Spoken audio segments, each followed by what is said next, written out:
Welcome back to another episode of the Mana Daily Podcast. I am your host, Brandon Kroll, and I am joined with one of my favorite friends from college, Manny. I can't pronounce Faleo? I can Value. never, I can, I can never pronounce it to save my life, but I know Manny. He's a really great guy, very intellectual. Brian, and myself, we met in a college classroom. I think it was English class where we originally met. And I've always mentioned several times during this show that Professor Finkel, is one of my favorite teachers ever because he took English. It wasn't just an English class, give me a paper. It was break down what do you see in this and, read between the lines, try to understand the context. And I really appreciated that. And Manny, Brian, and myself, we kind of were the three. If you had to put us on a scale, Brian is the MAGA conservative on this side. I am like the anarchist libertarian centrist right in the middle. And then Manny is kind of a little bit leaning a little bit towards the other side, but can understand a lot of centrist views and, meeting somebody halfway. But I appreciate that because unlike a lot of people who just will recycle what their political pundits will say on TV, Manny actually brings experience to the table. He brings, stories that I appreciate that I'm like, I've never heard that before. That's perspective that I want to dig into. And I'm not sure. You told me something in history, and when I looked it up, it was actually quite impressive. And I can't remember what it was, but it was you that gave me the lead. And I was like, damn, again, and that's what I appreciate because we say it all the time. Just reach across the aisle, talk to somebody, try to have a normal conversation. However, we really don't do that. So, with that in mind, I just want you to know that's part of the reason why I bring Manny on because I truly love him. Very intelligent man. And Manny, welcome to the show. Thanks for having me, Brandon. And is it crawl? Is it how do you pronounce it? Listen, one syllable. Mine's easier. Good to see you, man. I had this incident when I went to a movie theater. I was trying to, look up my rewards for some kind of thing. And the guy is like, how do you spell it? Kroll, K-R, whatever.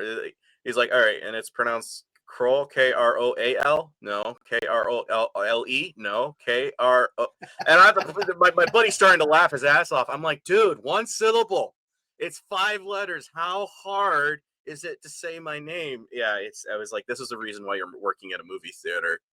And we froze for a moment. Oh yeah, I saw that my camera went out for a second. Let's hope that doesn't happen again. But yeah, it's actually not this funny as bear with me.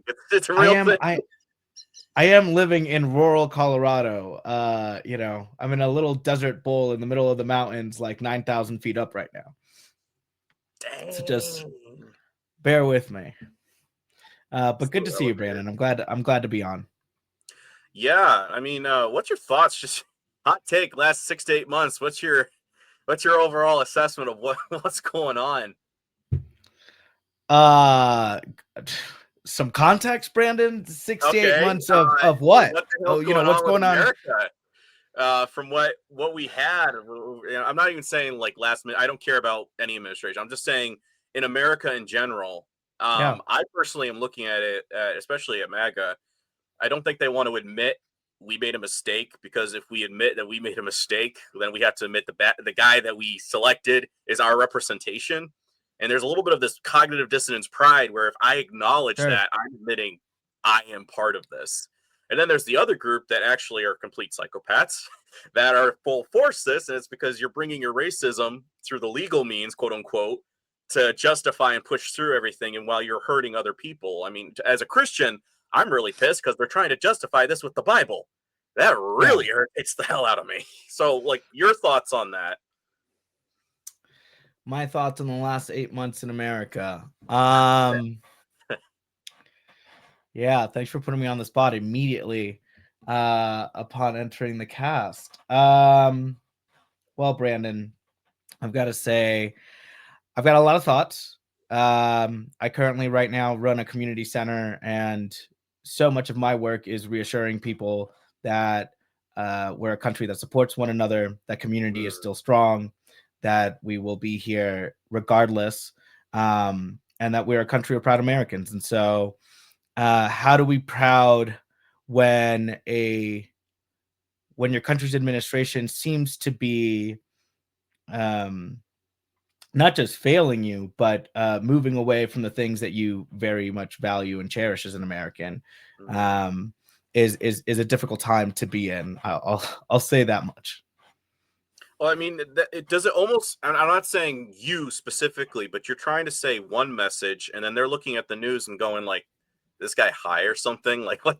Like from what I'm seeing in the news, and you're over here saying we still are upholding these uh, sentiments and moralities and ethics, quote unquote, and you're seeing the complete opposite. I mean, that's got to be hurting you in a sense because again you've always been somebody who's always connected and I think when we were at college you're always talking about being involved with the community. You were on several clubs and boards. I mean, how does that affect you? Yeah, I mean, like I said, I'm running a community center now. I do still serve on several boards out here. I'm always plugged in the community that I'm at. I try to remain as local as possible. I think, local Mm, activity and engagement is what makes sure that our local government stays strong, which I'm a huge proponent of. And what I'm seeing in response from our community out here, which is a very purple, actually leaning red community, is a lot of disassociation. mm-hmm. Disassociation from their country, from their state, from their community, from their families, from themselves, even. And so being consistently confronted with that through my work, how do I reach out to these people? How do I reassure them? How do I reconnect them? That's the greater part of my work. And so that it's affecting me professionally and just in my general day to day, because I have to keep hope alive in my community, both for myself and for my work. Personally, my life has begun to change. The way I think about travel has changed. So Mm, therefore, how I travel has changed. I'm a man that lives in a largely agricultural community. And so I now walk around with my passport just to go down the street to the gas station. Because I'm a man with Latin features who speaks yes. Spanish with tattoos, in an agricultural area where we have a lot of migrant workers. And so, um, especially in response to SCOTUS's most recent overturning of the lower court ruling, allowing ICE agents to detain and demand papers from anyone simply because of the color of their skin or because of the language that they speak or any other arbitrary reason. I mean, now it's more important than ever that I legitimately can produce those documents if I am stopped and asked. Right. It's literally Yeah. become a culture of papers, please. And I think the average American, like you Yeah. said, there's this association because it's like you don't understand my day-to-day struggles. And I think that's kind of what they're trying to do is like I don't really care what happens to my neighbor as long as it happens to them. And unfortunately, as much as they say it's not 1930s Germany, it is. It's like first they came for the socialists, and then they came for the gypsies, then they came for the Jews, and then eventually they came for me, and there was no one to speak on my behalf. And that's what I'm over Yeah. here going like. I'm noticing, especially the thing after what happened with Charlie Kirk. I was like, guys, you haven't said a thing about a Gaza genocide in over 2 years. You haven't said a thing about alligator Alcatraz. It's like, yeah, as long as they're illegal, I don't care if they get eaten. It's like, what happened to all lives matter? And when you bring that up to them, they're Yeah. like, oh, well, you support. It's like that. No, it's humanitarian. Where is your humanity? Well, if they're illegal, so we take away humanity in replacement of legal, defined by a 34 count felon. And let's either if you want to agree or don't want to agree. I don't care. It's like by court trial, he's got 34 counts. And that's who you're going Yeah. to tell you what the definition of legal is? Come on, guys. Yeah. I mean, at this point, there are certain things that I can engage as political opinions in opposition, and there are certain things that I have to frame as either inherently American or un-American. And the removal of rights of people within our borders to me is inherently un-American, because it isn't. I mean, we have gotten to the point where you can get stopped and asked for papers. Yeah. Anyone can, including American citizens, right? And it is happening. We've already deported 10 American citizens. Yeah. And so, because there's no due process afterwards, right? If you're Right. unable to produce, then there is no due process afterwards. There is no court, there is no lawyer, there is no process, right? And so we are at the point where all of our rights are infringed upon. Yeah. And that to me is just inherently un-American. This to me isn't a political opinion or a political issue. This is we're tugging at the fabric of America here, right? Yeah. And so we're either American or we're not, you know. And if you are someone who believes that the solution to our problems is to tug at the fabric of American values and to reduce freedoms and liberties and rights uh, as a pursuit to these issues that we all perceive, then I would say to them that you're inherently un-American, and perhaps you're the one that doesn't like America, and you're the one that should leave because you don't like our freedoms. Well, it's like, dude, you bring up that point where when you look at the due process aspect, it says persons, not citizens. And the fact that you want to eliminate that specific wording, which is genius in and of itself, but it's like that means you too. But if you want to get that Yeah. amendment, that means they can literally line you up against the wall and pop, you're gone. That's it. Well, they're not doing that right now. But what happens when they say there's the necessity to now do it? It's like every time you take away that one obstacle that's supposed to be there to prevent that measure, you don't seem to understand that. And I heard once somebody, I can't remember who said it, but fascism is imperialism applied on the home front. And so many people in corporate imperialism America, when I mentioned, have you ever heard of the banana wars? They're like, what? You've Mm, never heard of the banana wars. They're thinking I'm talking about monkeys throwing banana. I'm like, no, no. we're talking about exploiting third world countries to get those resources over here to enjoy your capitalism. And again, I'm not for one or the other. If anything, I was defining it best the other day. I would probably be like was it philanthropic mutualist? Would probably be the best definition of Okay. of what I would stand for. Is I believe in giving charitably, and I would prefer to abolish money altogether if I could, and work on barter and trade. But since the government requires this currency, I give them what they want. For the most part, I don't support either side. And it's because most Americans, it's like, yeah, you benefit off of capitalism. But as the Michael Parenti clip that I shared, I think you liked it, said poor countries aren't poor, they're overexploited. And that's Yeah. something I think most Americans don't understand when we're saying fascism or imperialism. It's like, yeah, and it's now happening here. And because you're so unaware of what happens over there, you don't understand how it's creeping in over here in America. So what's your thoughts when that reality starts hitting people? What do you think that's going to be that takeaway? You think they're just going to burrow Yeah. themselves further, or do you think they're actually going to start doing something? Well, I mean, for anyone who's to your point earlier saying that it's not happening now, it Yeah, is. You know, it just hasn't gone to your neighborhood yet. But just because it hasn't gotten to your neighborhood yet doesn't mean it's not happening now. In fact, we have many reports every single day saying it's happening in my neighborhood.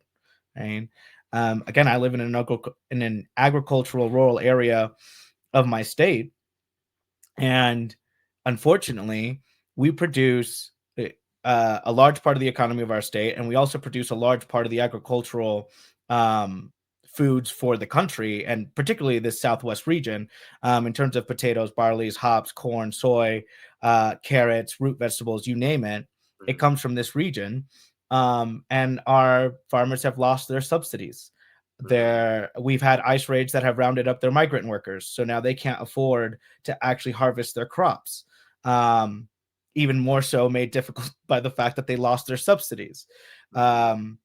We've now, on our local level, we're being affected by federal decisions to instigate a tariff war with some of our foreign partners, and our Chinese partners have decided they're going to stop buying our soybean. Yeah, They I'm were hearing like about the that. largest purchaser of our soybean crops, and so farmers are losing sales, losing subsidies, losing workers, and now we have crops that are literally just dying in the ground because we cannot harvest them.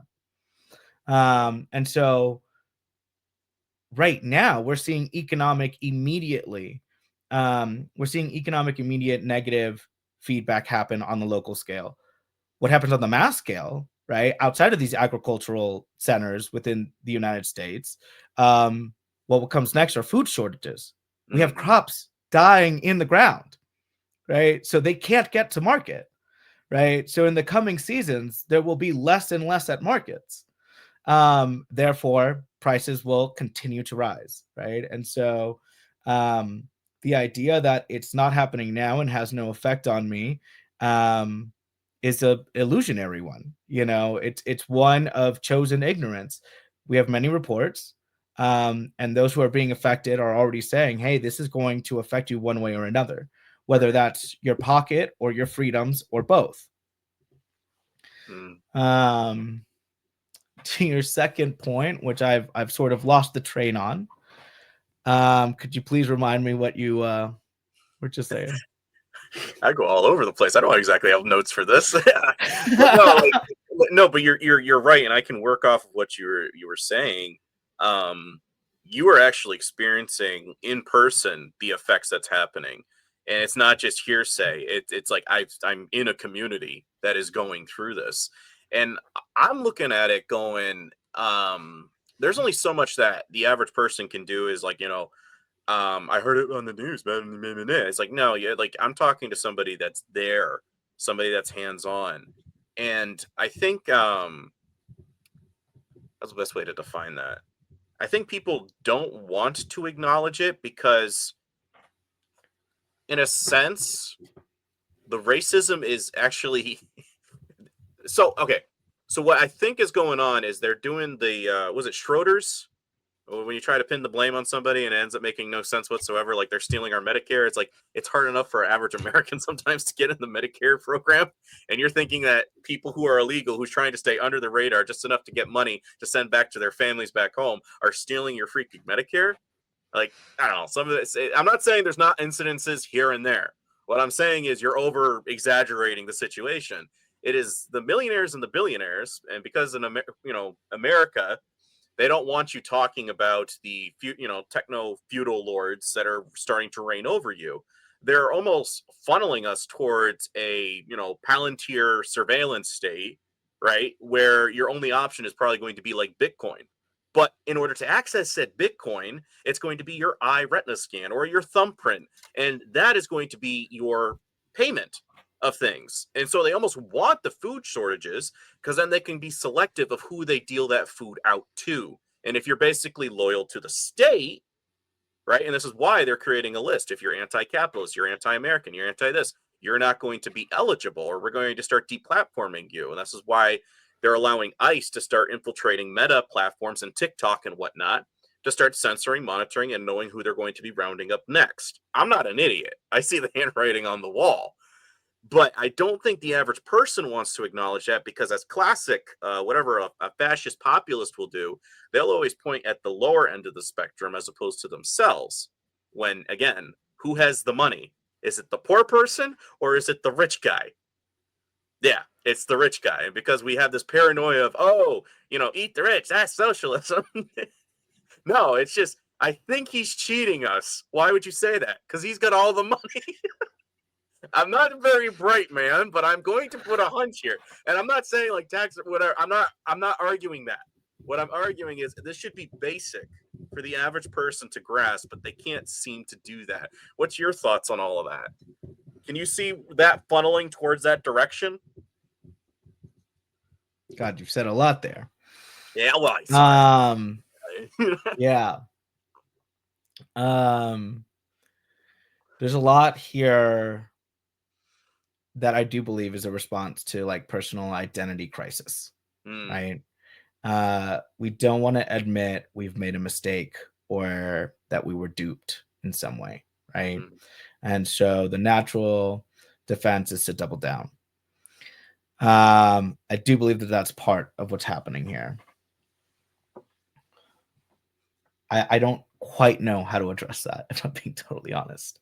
I think Well, it's the hardest part about this because it's not something we can address with logic or facts or conclusions or data.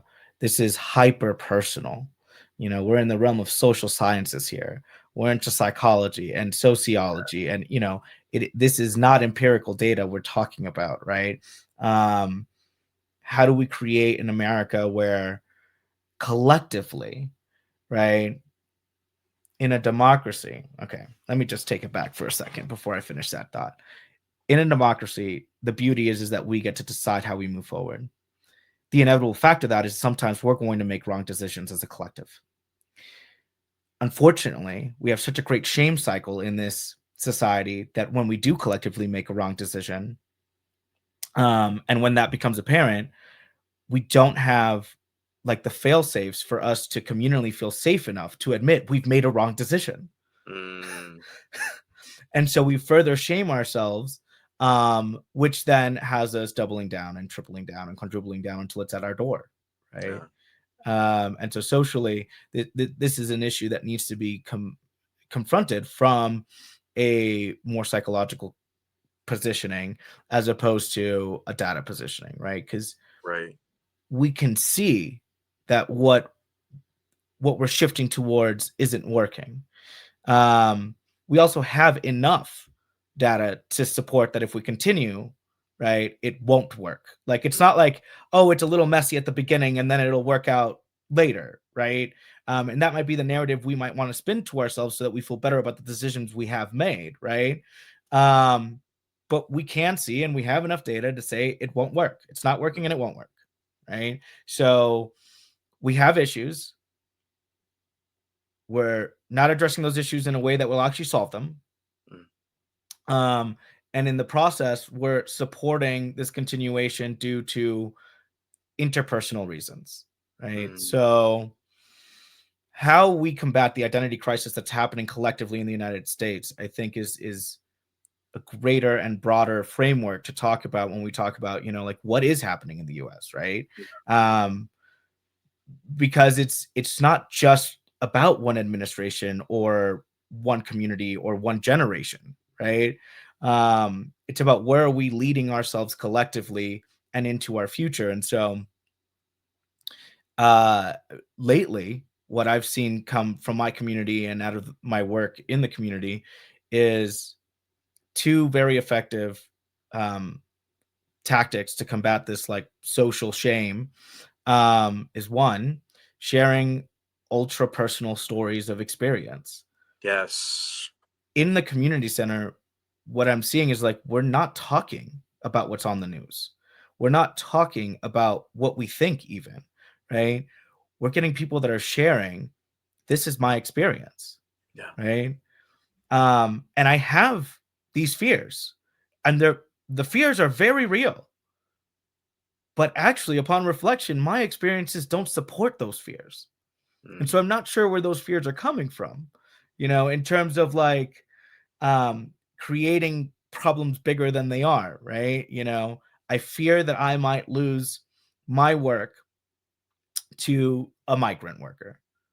Okay, let's talk about your experience with that. Do you know anyone that's happened to? Has that happened to you? Has it been said that that's a possibility that may happen to you by your employer? Right? Like, no, my experiential knowledge actually tells me this isn't an impending fear on my life, but it is a fear that I do hold, right? And so by having people just share their actual experiences, we're seeing a new set of conversations happen in the space, where empathy is held, where typically you would be met with political rhetoric of whatever it is that they're identifying with.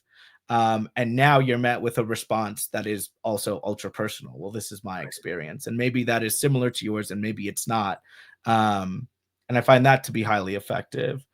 The other thing that's really effective in sort of confronting the social identity crisis is remembering not to get lost in the weeds.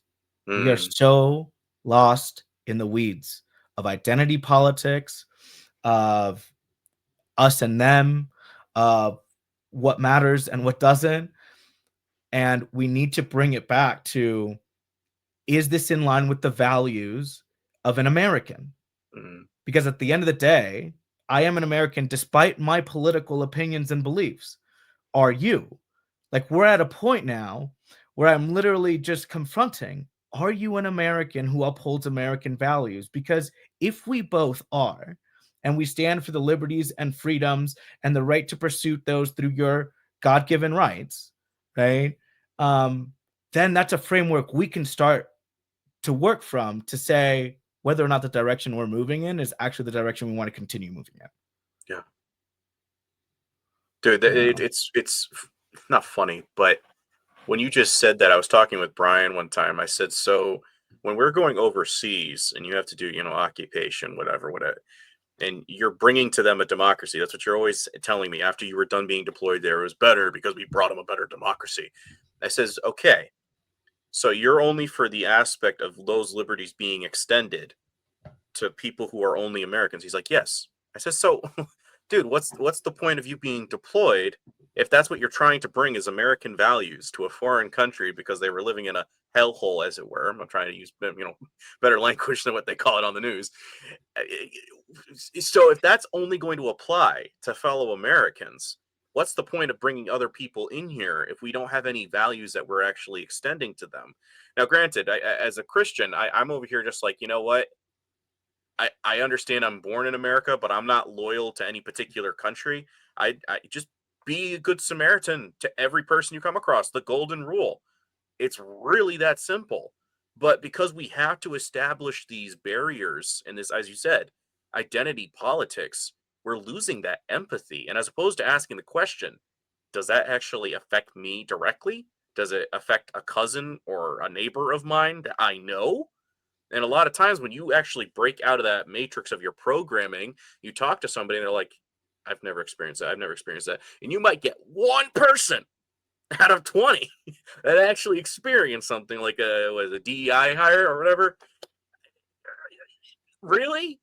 And I think that's the thing, is that people don't want to talk to each other. And this is part of the reason why I brought you on.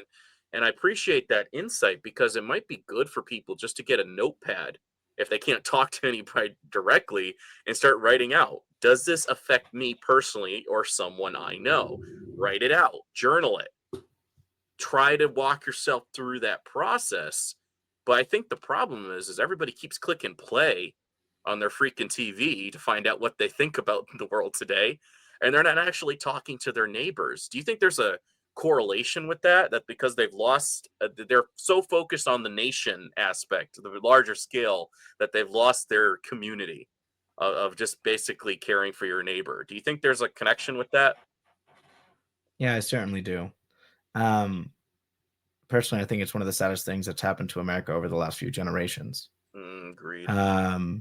The hyperfixation on individualism, and then because of the isolation that I'm sorry, what was the word I just used here?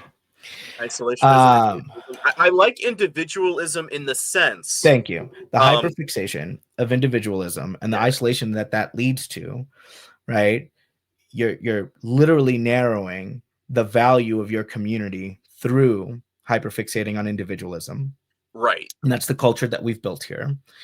But then you have an intrinsic need for community, right? Like, yes, intellectually and biologically, we're wired, right, to seek community. In fact, we're a herding animal. It's why we have cities, right? On our own, we literally don't survive. Then we hyperfixate on something so distant from us, which is nationalism, right? And so then the most important democratic duty to us turns into a every 4-year presidential vote, when honestly that is the most basic of your civic duties as an American citizen. Engagement in your local community, right, is the strongest, most influential power you have in a democracy. By not engaging in that, we relinquish that power, we hyperfixate on nationalism, and then demoralize ourselves to engage on a national scale because we believe we don't hold any real power on that national scale. And so we have so many Americans that just simply don't vote, Mm-hmm. not in their local elections, not even for the presidential election, because the narrative we've spun to ourselves is this is so distant from me and my power is so limited here that I practically have no power at all. And so what's happened over the last few generations in America and to Americans is a disengagement in our own democratic processes, and the devaluation of engagement in them, right? And I think it's the saddest thing that has happened to America, because now it isn't about engaging with your neighbor. The idea is that you have your home, you have your family within that home, you have a vehicle that gets you from your home to wherever it is you produce the resources to maintain that space, Mm-hmm. right? And you shuffle back and forth between those, and you talk to whoever's necessary to secure the resources for that maintenance and nothing else, Mm-hmm. right? In fact, the idea has become you are irrelevant in my life outside of that. Right. Right. And so there is no value in speaking with you, in engaging with you, in building community with you. Mm-hmm. And so I disengage entirely outside of that. No, I do see a correlation with like the political identity is it evolved into nationalism. That's that it's kind of an inversion of what for the people by the people is now for the party by the party of the party. And I personally am kind of done with looking to politics as the solution. Actually, the etymology of idiot means somebody who did not take part in the political affairs of the city. That's actually where the word idiot comes from. hmm. But, and again, I'm more of an anarchist in the sense, and again, I'm not saying Molotov cocktails and all this stuff. I'm saying anarchist as in we have a community. That's where we focus. And I also agree in the agora, the community of let's talk together. We may totally disagree, but it's that aspect that we can bounce these ideas off of each other without needing like a leader to be the boss. Like, Hmm. I think that's the problem is that, and I've noticed this even in the Bible, all the way back to the Garden of Eden. It's what I call the Adamic excuse. It was Eve. It was the serpent. Who's going to take responsibility today for what happened? You always want to project and point at somebody more morally depraved and degenerate than me, but you yourself are not willing to admit, yeah, this is the part that I did play, and I do apologize for the part that I contributed to this. And that's it. Can we not be transparent and at least admit some parts I could be contributing to causing the problem? And that transparency is like my dad used to say, and I laugh at the irony, always apologize specifically what you're sorry for. Don't just say, I'm sorry. Say it's exactly what you're sorry for. And I'm laughing because, he doesn't exactly do that himself. But the sentiment is kind of there where I understand the aspect of could you elaborate a little bit more as opposed to just saying I'm sorry, but you're throwing it like a freaking dagger at me. Can you say I'm sorry and empathize specifically what you're sorry for so that you can relate to the individual? I understand how this could have hurt you or how it affected you personally. You follow? Yeah. And I don't even think we do that in today's politics, as opposed to saying, you know what, I made a bad call. I'm understanding how this is affecting you, and I'm sorry for my part that I'm playing. I'm not gonna foist my nationalism interpretation upon you. I'm actually gonna come and meet you and say, you know what, I'm sorry. I'm gonna try to get to know you as my neighbor. We're focused on nationalism and not our neighbor. That's the scale that we're dealing with right now. Yeah. Yeah. It's for a lot of reasons. We can oversimplify this in a lot of different ways, and it has been oversimplified in a lot of media outlets, Yeah. right? We can boil it down to a few talking points about why the nation has reached the state it's in terms of disengagement or engagement, but aligned strictly to a political party, Mm-hmm. right? Because that's the most active engagement that we see now, right? Is hyper polarized engagement, right? So we have a mass disengagement, and then the only real engagement we're getting these days is a hyper polarized engagement, right?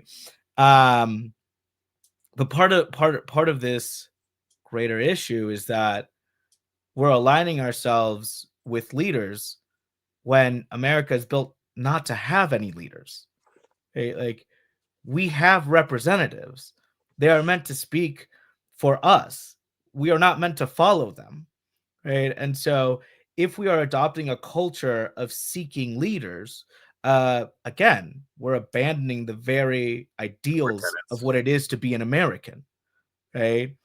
And so it is easier to disassociate with what is happening um, when it isn't your action or your history that you're attached to. It's the decision of your leader. Yes. Um, and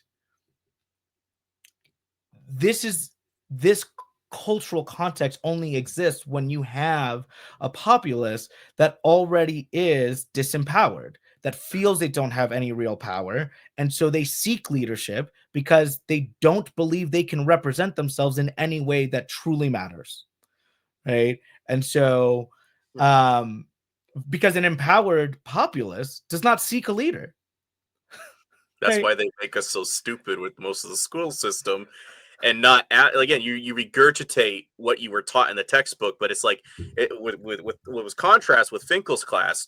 Let me know what you think about it. Bring it out. I want to know what you think. Like I'm drawing that out, and if you want to revise what you've written with some critiques, that's what I want. And I love that he was prompting that ability of articulation, because if you can write and you can articulate, you got a lot of sway, dude. And I think that's part of the thing is that terrifies them. Like you were just saying, I laugh that they call themselves, our representatives, public servants. And yet Mhm. it's our servants who are passing laws and legislations that if we don't abide and adhere to, then we are then put under the edicts of their enforcers to go to jail, right? And or fined. Why is my servant able to dictate that I go to jail if I don't, like, again, I'm not even there to represent myself. And I think that's even the thing where I'm over here like, yes, I understand of sending a representative, but I'd almost like, I can represent myself. Thank you very much. Unless I'm too sick to do so, then I will, put my voice upon my son, my representative, whatever, and he will say what I wanted to say. God, I couldn't be there because I'm incapable of making the journey, so on and so forth. We don't even have that, dude, right? And I think that's the thing is they don't want us to realize when you actually stand up, you start to stand out. And when you start challenging somebody that has authority or who's on the podium or whoever, it scares them half to death when you're asking a question that nobody else dares to ask me that. And this is why somebody like Ben Shapiro and whatnot, they only debate teenagers at college campuses. And you only take the things where you actually got in a zinger, as opposed to what you see on the other alternative going, wow, they really got you on stage, dude, because they understand what's going on and they're not playing your two-party paradigm. They're asking the real questions or something that's of their concern, right? Anyway, yeah. Yeah, I think it's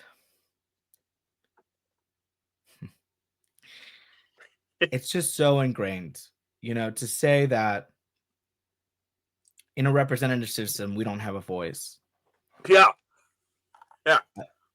Uh, it just isn't entirely honest, right? Your voice is loudest at your local level, at your Mm, town hall meetings, at your public hearings, at your school board meetings, right? They are loud at your sheriff's office. Your voice is directly represented, right, in your community, at your county commissioners meetings, um, on regional boards and districts, right? And so you have a very loud voice there because you're very active, you're very engaged, you're very present, right? I mean, like, what do they say? 90% of it is just showing up, right? yeah. If you are in the community, right, and you are showing up, your voice is very loud.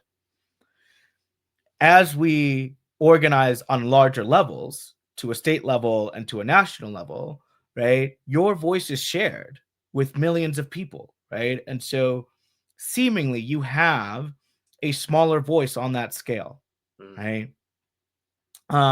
And politically, your influence is smaller on that scale. Um, but it's if you're starting from the top, attempting to affect change down, that your voice is so small, right? Because if you can sway your community and your community can sway your state, a few states can sway an entire nation. Yeah. Right? But if you're trying to shout to the national level from your small local level, right? It's a whisper in a sea lost of millions of voices.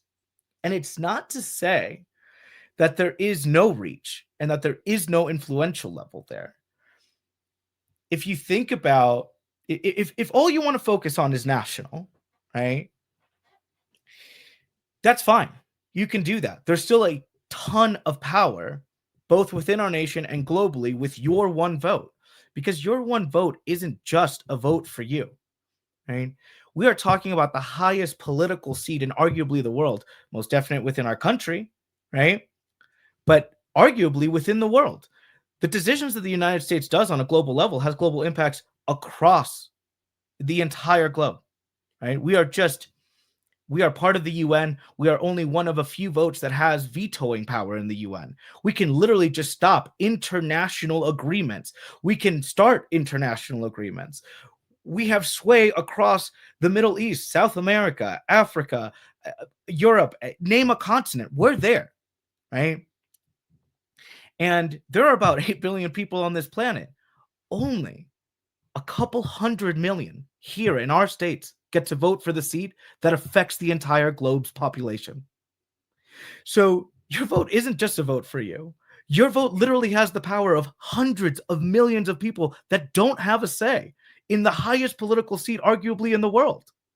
You know, and so to convince ourselves that somehow we have no power in this representative democracy, that we have no power within our nation or within our world, is illusionary, right? It's a narrative that has to be constantly refed, relooped, and reinvigorated by new information that reaffirms that we have no power in a place where actually we hold the power of hundreds of millions of people with our singular vote. And that's just at the national level, right? If we're talking about the local level where your voice is actually clearly heard, right? Where you can go to any town hall meeting and have 3 minutes uninterrupted of just your voice spoken to your entire community at any town hall, right? That's a very powerful sense of power because it is influential, right? And so it's not that we don't have a voice in a representative democracy. It's that we've given that voice away because we have stopped demanding representation from our elected officials and, in fact, have started demanding leadership. I do not want to think for myself. I do not have the energy to give you my voice. Please just choose my voice for me, and I will loyally follow it. Without question.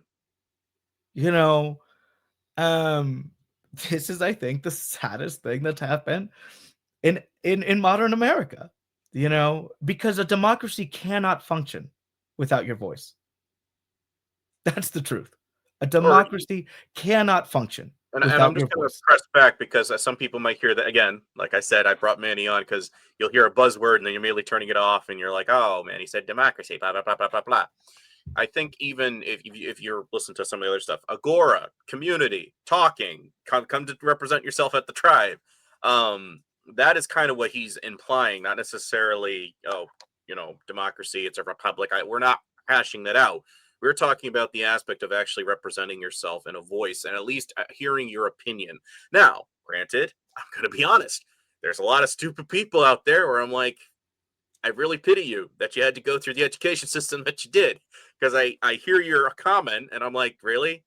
This is your opening remark, or every time you show up is to leave something negative when you do open your mouth. There's times I'm not saying that no opinion is irrelevant, but there's times somebody will approach and I'm like, you really need to start practicing the Socratic method on yourself of asking why you act the way you do.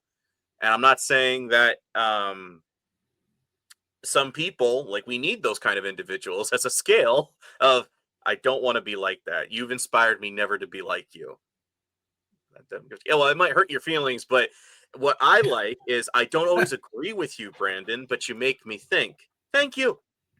I don't want to impose that on anybody, and I don't want you to follow me on, as you just implied, blindly. because then it's a cult. I want you to have that little bit of that nag at you going, I think I'll pick up that book. Why? Maybe I'll learn something. I'll bother to learn what somebody else's perspective is. I'll bother to hear that person's voice of what they experience and what they put down for me to learn and glean from. I'll watch that documentary, even though it might challenge the way that I view the world, right? Something that will prompt you to actually bother to come and meet somebody halfway. That's the reason I have Manny on. And if you're already turning it off, because I've seen other comments, the minute they said that, I just stopped listening. You're missing the whole point of why I have Manny on, is exactly for those reasons. Is you may hear the wording a little differently, but I think at the end of the day, once you start hammer and anviling it out, you have a lot of common ground, right? Would you say that's true? Yeah, we're a lot closer than people think we are, Yeah, you know? yeah. Yeah, and it's difficult for me to avoid buzzwords because It's modern what we buzzwords have been weaponized, you Thank know, and you.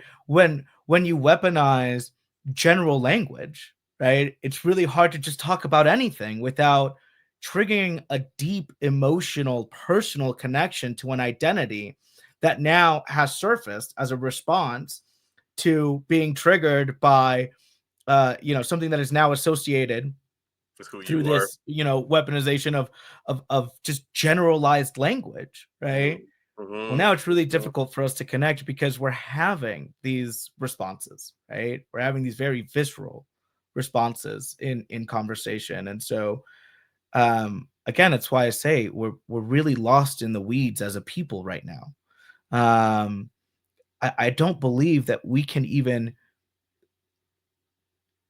actually have productive conversations about solving any of our problems if we don't get back to the root of who we are as a nation, you Mm-hmm. know? Um, because, and I'll change my language, America doesn't work without your voice. It truly doesn't, you know? Well, dude, there's a book I was reading. It was Acts of the Christian Martyrs, and a lot of these guys were basically saying, "I can't serve in Caesar's legions and at the same time serve Christ because he has turned our weapons of war into plowshares, into fish hooks. Well, the empire will fall if you don't join." It's like I'm still doing me. I'm still going to voice what I believe in, but I can't pick up a sword and violence to extend the empire any further because that goes against my faith. And it's ironic that again their national identity. Well, it's you're making the whole no. That's how you identify and view the world.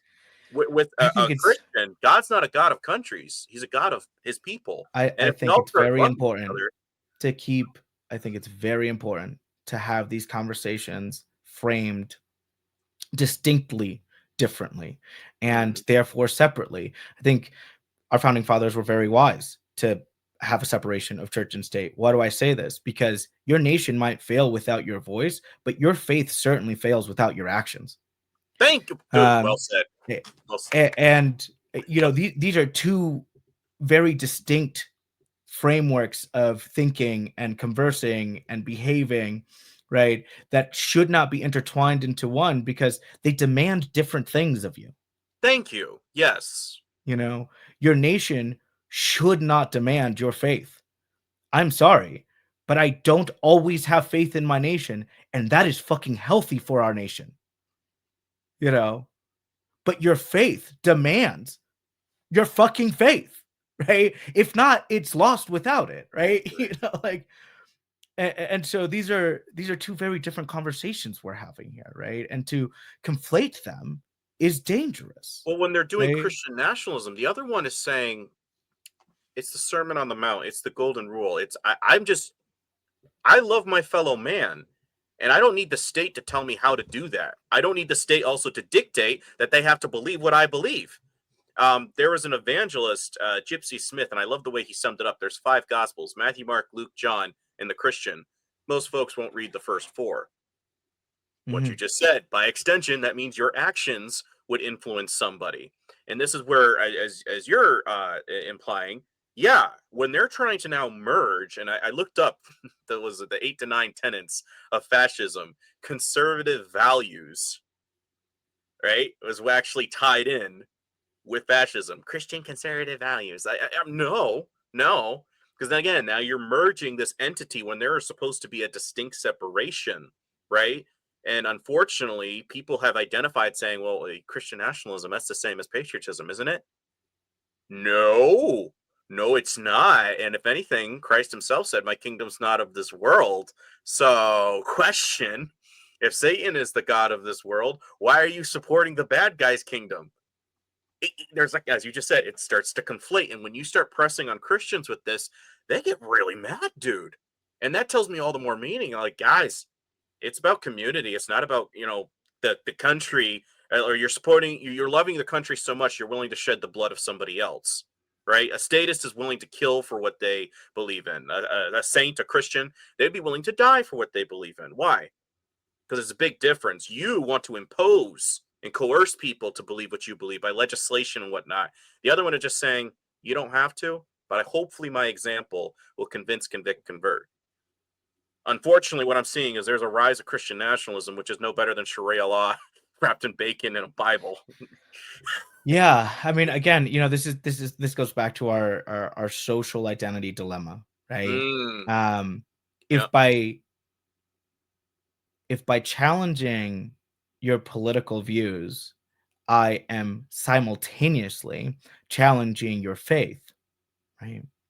The thing that is meant to be solid and unshakable and unmovable, right? Then your only response to that is to defend it, regardless of whether or not the political idea that is being challenged is good or not, right? Because you've now conflated and attached it to your faith, and faith Yeah, like a parasite. requires defense. Mm. Faith it requires it, right? It is constantly challenged, right? Your nation should not require that of you, Right. And the wonderful thing about our nation is that it doesn't, as it is currently written in our Constitution, right? That's us In now. fact, They're forcing us to that direction. But yeah. in fact, it demands your skepticism. Mm-hmm. It demands a constant refining. I mean, Jefferson said, God forbid we go 20 years without a revolution. One of our founding fathers was like, yeah, what we've got today is solid, but it won't serve tomorrow. There was a humility in the understanding that I cannot foresee our own progression. And so I have to constantly be looking out for what our progression is bringing and revising for our progression. Right? And if we are unwilling to do that, America can't work. I mean, you can't evolve. You get stagnant. Yeah. Well, I mean, we start to face things like we see other nations facing with their population shortages, and which is ironically the direction we are moving towards. We only have 330 million people here on a land that literally goes sea to sea. Okay. There are nations with billions of people. And if we don't keep up with growth as a population, we begin to become globally irrelevant. So if we now de-incentivize migration, and then also don't prioritize care for our current inhabitants of our nation, whether they are legal citizens or documented citizens or undocumented citizens of our nation right now, right? Like, well, then what are we progressing towards? Well, we're progressing towards a shortage. Yeah. We're progressing towards a population decline, right? And what we see other countries do when they suffer from population declines and long-term population declines as due to policies that they enacted and generations past with those policies not being changed, right, is that they are left with only one choice at the end in order to try and remain globally relevant, in order to try and maintain their systems within their country, in order to try and maintain economic viability because their labor force is dwindling, right? They're left with ultimately only one decision, and that is essentially to open their borders. So the very thing that is so concerning to so many of us in this country, how do we address an immigration policy that allows for our growth in a conscientious way, that upholds American values, right, and doesn't threaten them long term, right? This thing that we are so greatly um, concerned about as a whole, right? We're making decisions today that we have seen other countries eventually abandon out Yeah. of necessity. You know, I mean, right now, Japan has a shortage. They are subsidizing the purchase of real estate in Japan from people from other countries. So if you're Japanese, you have to pay full price for that house. But if you're American, you can get a government subsidy that will largely reduce that price because they are trying to incentivize migration into their country to combat the shortage that they have. And countries across the world are doing this because this is something that we see over and over again, produced from long-term held policies that don't care for their citizens and reduce migration. Yeah. And we're talking about countries that have hundreds of millions of people more than we already have. Yeah. So I'm sorry to chuckle at it, but it just, It's preposterous. when we are conflating our faith and national identities and foregoing our local identities, then we are left with only one option, and that is to defend the leader of who we now believe is representing our faith. Mm. It's And I sad. don't know where America moves forward from that other than to fall. Dude, that's what I've been saying. Is like I'm not sure where we are in the stream of time, but I'm like devolving quite fast is what I see America in the next 5 to 10 years. If you want my honest assessment, because economically we're screwed. How they're treating the poor, and this is something where it's like they're able to build and construct something like Alligator Alcatraz in 8 days, but we have a problem with the homeless in this country, and now you're trying to do a +1 over in Washington D.C. by getting them off the streets. So now even being homeless is a crime, and you have a lot of veterans that are on the street. We're not even helping the veterans. If you're getting get rid of the immigrants, all right? Are we taking care of our veteran? No, we're not even doing that. The people who are allegedly defending our liberties of democracy, and it's for me, dude. It's like I respect the veteran that's actually protesting at the Capitol at this point over somebody that's just over here saying I'm a good old American boy and I fight. Like if you're still supporting it at this point and you're not kind of grieving how they're treating your service of what you fought for, values. Well, I'm sorry. I really question if you were going over there for the right reasons. And that's what, again, I don't respect the uniform. I respect per individual.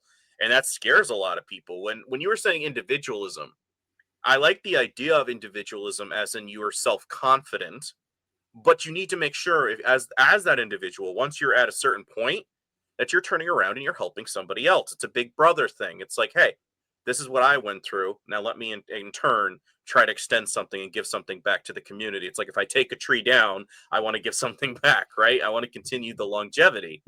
I think some people, I've even coined the term. It's like cubicle Christianity. You'll go to church and you sit in your cube, you hit your punch clock, and then you go back home, and that's it. As long as you're part of our church, you showed up today. That's it. But they don't like. Again, I've been here for 7 years. Not one person has ever visited me. Not one person has ever written me a little postcard thing. Blah, blah, blah. I was thinking about you during the week. No, it's like there's a thing where it's like I see that not only with the churches, but I'm seeing that as well with the country. They don't really care about us, as Michael Jackson once famously phrased it. They don't. And when you try to be that that one salmon swinging up against the current, they're all looking at you like you're the crazy one. It's like, no, I'm just trying to be naturally human. I'm trying to be empathetic to other people that I may not know. I remember I mentioned this before on the show.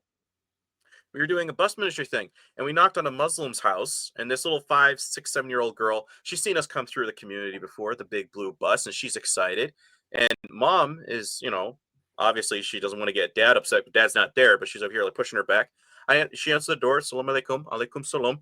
She was like, oh wow, you speak my language? Like, she was happy that someone was at least meeting her halfway, even if the answer was going to be no. But the pastor was tugging me on the shoulder, like, we gotta go. I was like, what is with your dude? How are we supposed to at least extend an olive branch, even if we have differences, if we can't even bother to talk to somebody? But because we're paranoid, every single Muslim we see is possibly a terrorist, or every immigrant you see is somebody that's illegal. You're stoking paranoia and not community and is that intersectionality, where you start meeting different cultures and whatnot? I might be using the wrong term, forgive me if I am, but when you bother to meet somebody and learn another language, or I don't think we're doing that enough. What do you think? I think when we talk about more complex issues, it's hard to frame it in a way where the desire for oversimplification doesn't take over. I say that because individualism is paradoxical.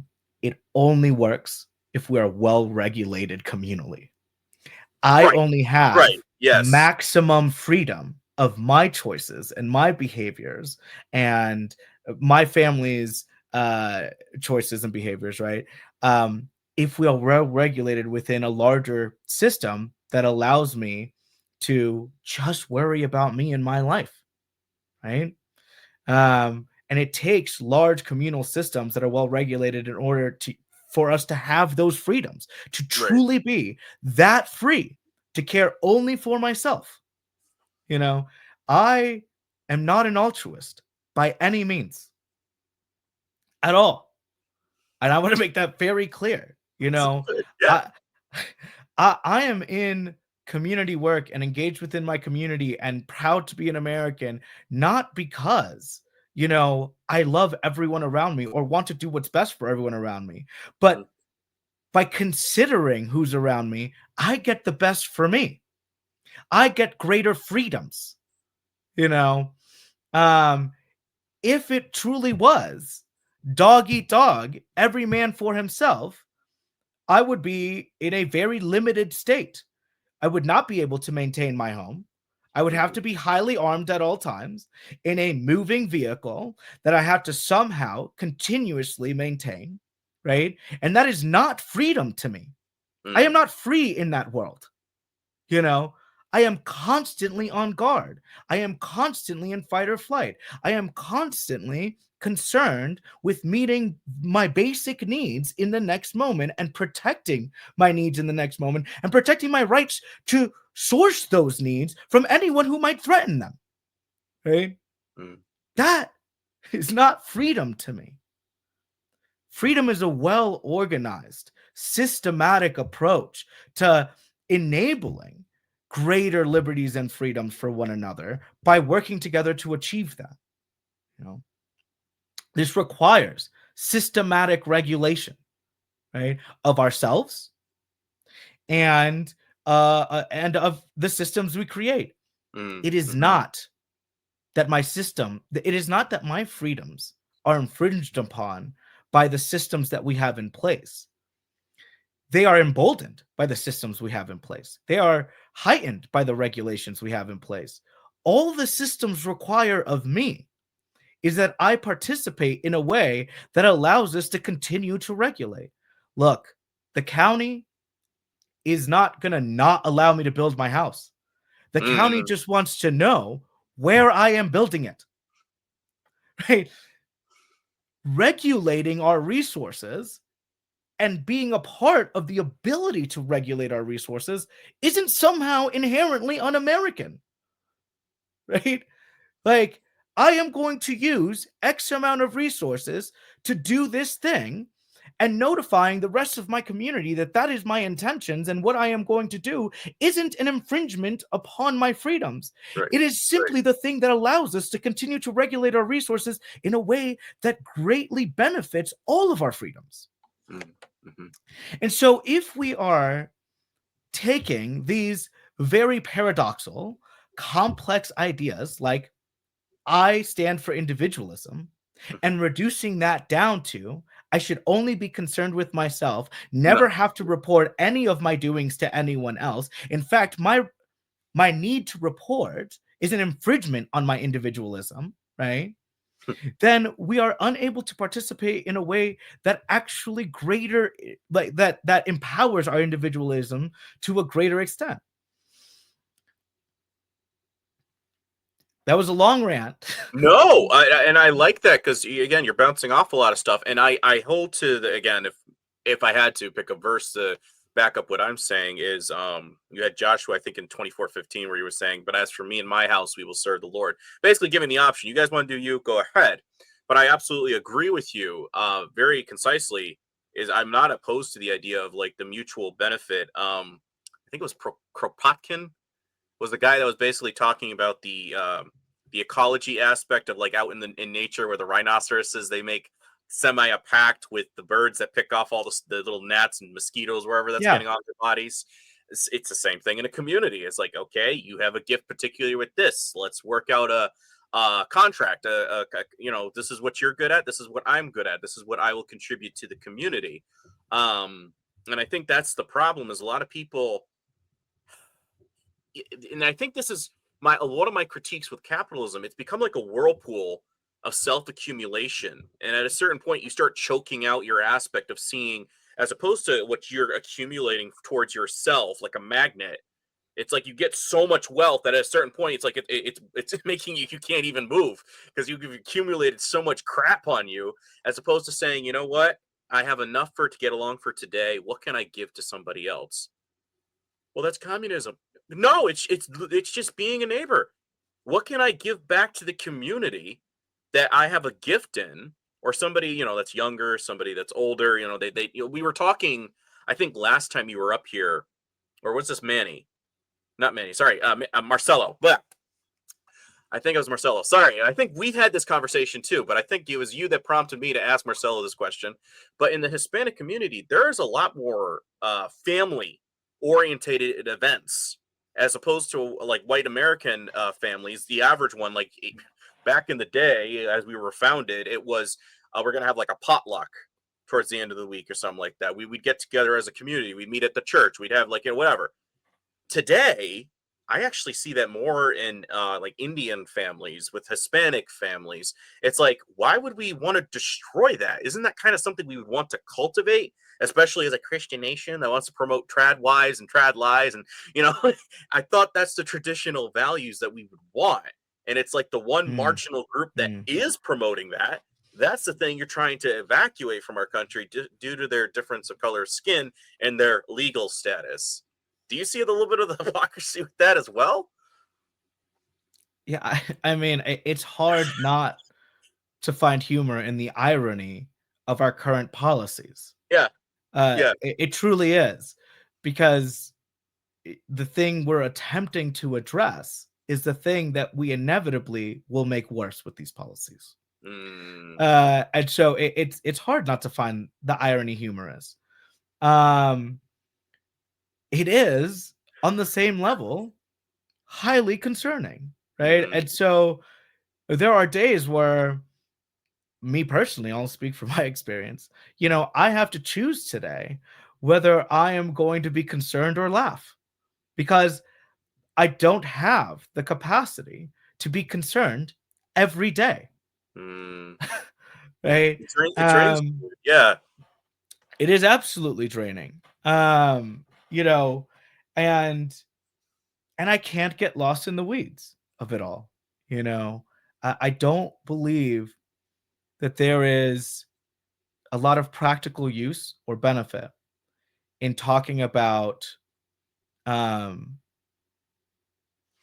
the generalities of a lot of these policies. I think there's a lot of use and practical benefit of small groups of individuals hyper focused on a particular policy, hammering it out. Thank you. And I say Yeah. that because you cannot do everything. but you can do anything. And if you attempt to focus on everything, you will do nothing.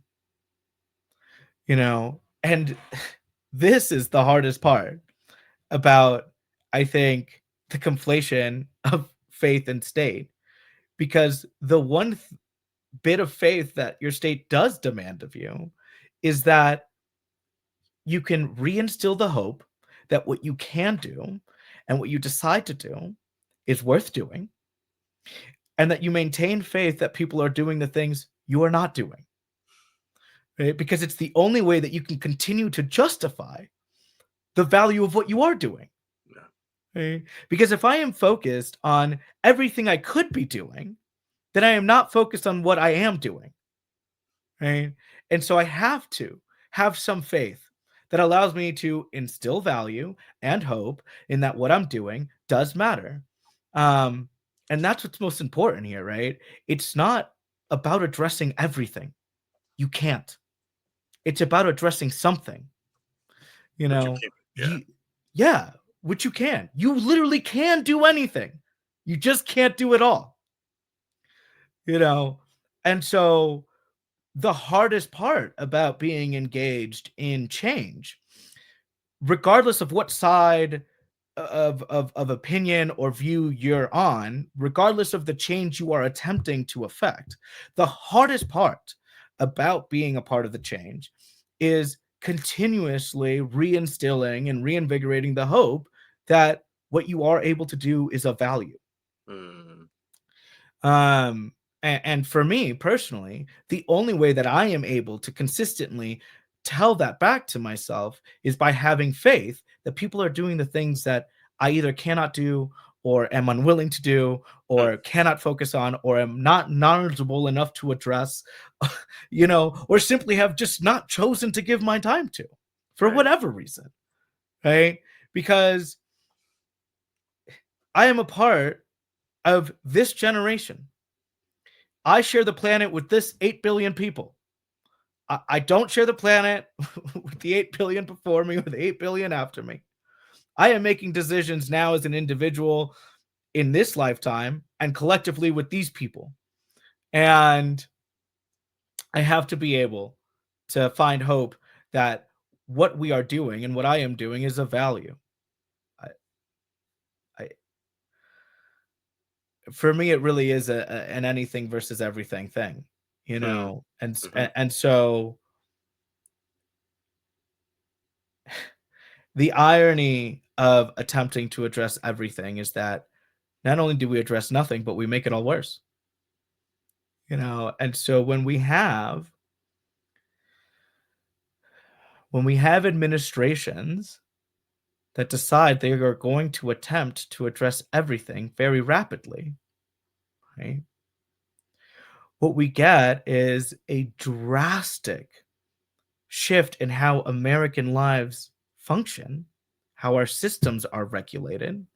And so American lives become deregulated, Mm. right? Um, and inevitably, we make it worse. And so I am greatly concerned. And also, it's incredibly comical. Well, I think that's the thing. Some people are like, why did you laugh? Why did you snicker during this really traumatic thing or something heavy that was just related? It's like, it's kind of like the British. We're making gallows humor because it's like, yeah, it's that bad, but we're trying to laugh at the extreme irony and hypocrisy that's coming through all of this. And unfortunately, sometimes the veins of comedy, the jester, the court jester, is the only way people will understand or able to entertain the idea or the analogy that you're trying to convey to them of saying, this is your blind spot. Behold, will you please examine it? Because this is what it looks like when you cut it down to brass tacks, right? Yeah. That's why I love um, Zioski, dude. He didn't mess around. It's like, I'm gonna troll you right now, and you're gonna be sitting there thinking about it for the rest of the week. you know, I'm not laughing at what's happening. I'm laughing at our humanity, at my own humanity, uh, you know, at the parts of ourselves that genuinely pursue some of the things we do in the belief that they're the right thing. Yeah. And we are just so wrong so many times. Like, and so convinced. And Yeah. so convinced, you know? And that's just the nature of our humanity. And if we can't laugh at ourselves, then we can't maintain a healthy level of humility to then correct course when we realize, wow, I can't believe I actually thought this was the right thing. You know, I really just fell in to the ignorance of my own humanity here. You know? Manny, I love the way you summarize things at times. It's like you're right, and that's honestly what it is the humility to once say, you know what, I was wrong then, but I can evolve today, right? I can reflect and say, you know what, I was stupid yesterday, but today I'm going to do better. Why? Because I want to do better for you, because we share space together. That's all it is. Yeah, you know, and the truth is that I was doing the best I could muster yesterday, and I'm still doing that today. But Yeah. my best looks different. If my best didn't change, then I'm doing something wrong. Yeah. You know, if my best didn't adapt and look different, you know, in a month's time, in a year's time, in 5 years time, then I am not growing. Yeah. You know, I should not think the same way I did 10 years ago. You Amen to know, that. I know more. I've experienced more. I have an actual pool of experiential knowledge to reference. You know, it's no life isn't a theory to me anymore. It isn't something I'm awaiting for. You know, oh, one day you'll grow up and, you know, you'll learn. You know, I've grown up. I've learned. This is a life I now get to live through, act through with its knowledge, right? It's no longer theoretical to me, you know, and so therefore I should not be holding on to the same ideations I had when I was theorizing about what life would be or could be, you know. The truth is that it's nothing like what I thought it could be or would be. Dude, I was writing in my fictional universe, and there's the two old guys. They're having a conversation. I wrote this when I was like 16, 17, and I still think the phrasing it's very timeless, you might say. He's saying, he's like, and how's your daughter Kyoka doing? She says, oh, you know, she's young. She thinks she rules the world. I mean, you know how it is at that age. When you're young and you think you rule the world, after a few years, you realize the rules of the world own you. And it's true. It's like you have this vivid joy of life, and you have these theories, these aspirations, and at a certain point, it's like you want to turn around and be like, "Hey, mom, I need help with this. Hey, dad, can you?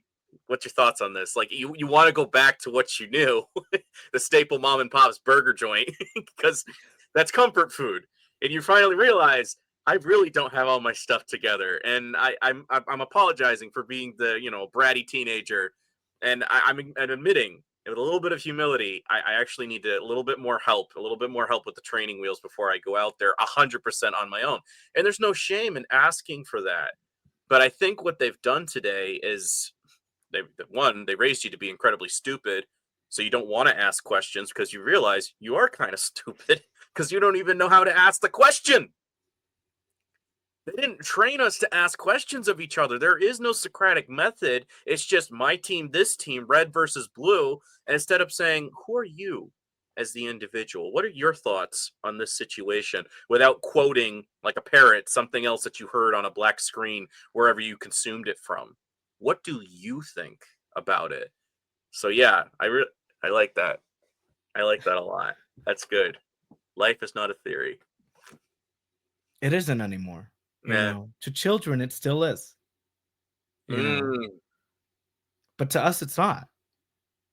You know, we've lived a life already, you know, and if I were still holding on to my ideations of what I thought life would be, in fact, what I was so assured life was when I was 14, when I was 18, when I was 25, right?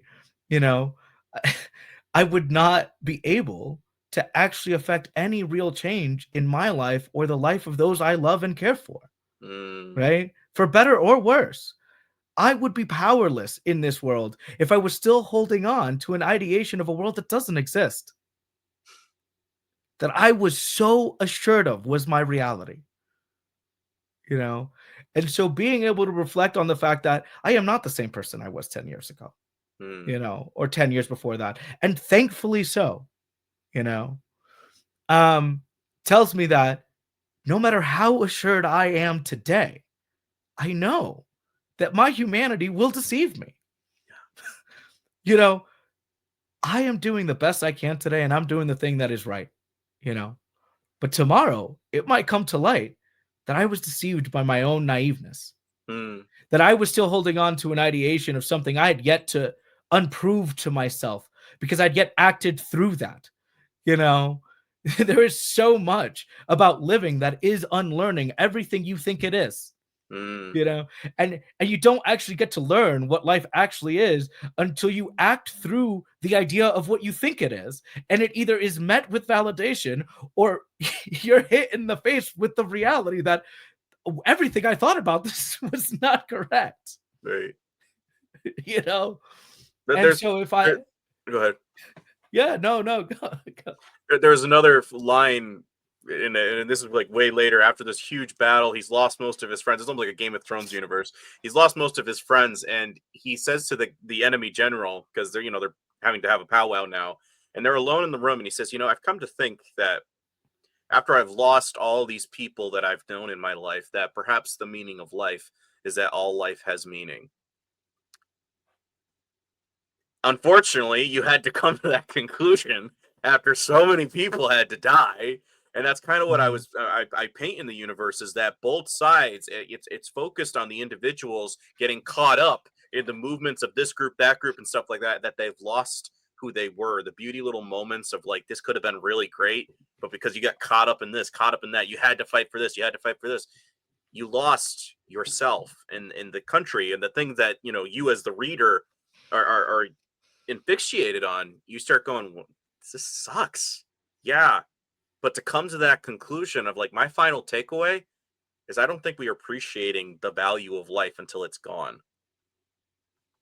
Unfortunately, that's where we're kind of going in this world. And I'd like to put guys, let's appreciate those small moments. Like, yeah. I mean, this is another one of those paradoxical things, right? Like so much in life proves to be, right? You never know what you have until it's gone, right? It's a cliche for a reason. Cliches hold truth. They express a known shared reality across time and space that we all inevitably conclude, because we experience it. We are constantly stuck in taking for granted everything we have. It is somehow innate to our humanity to do so.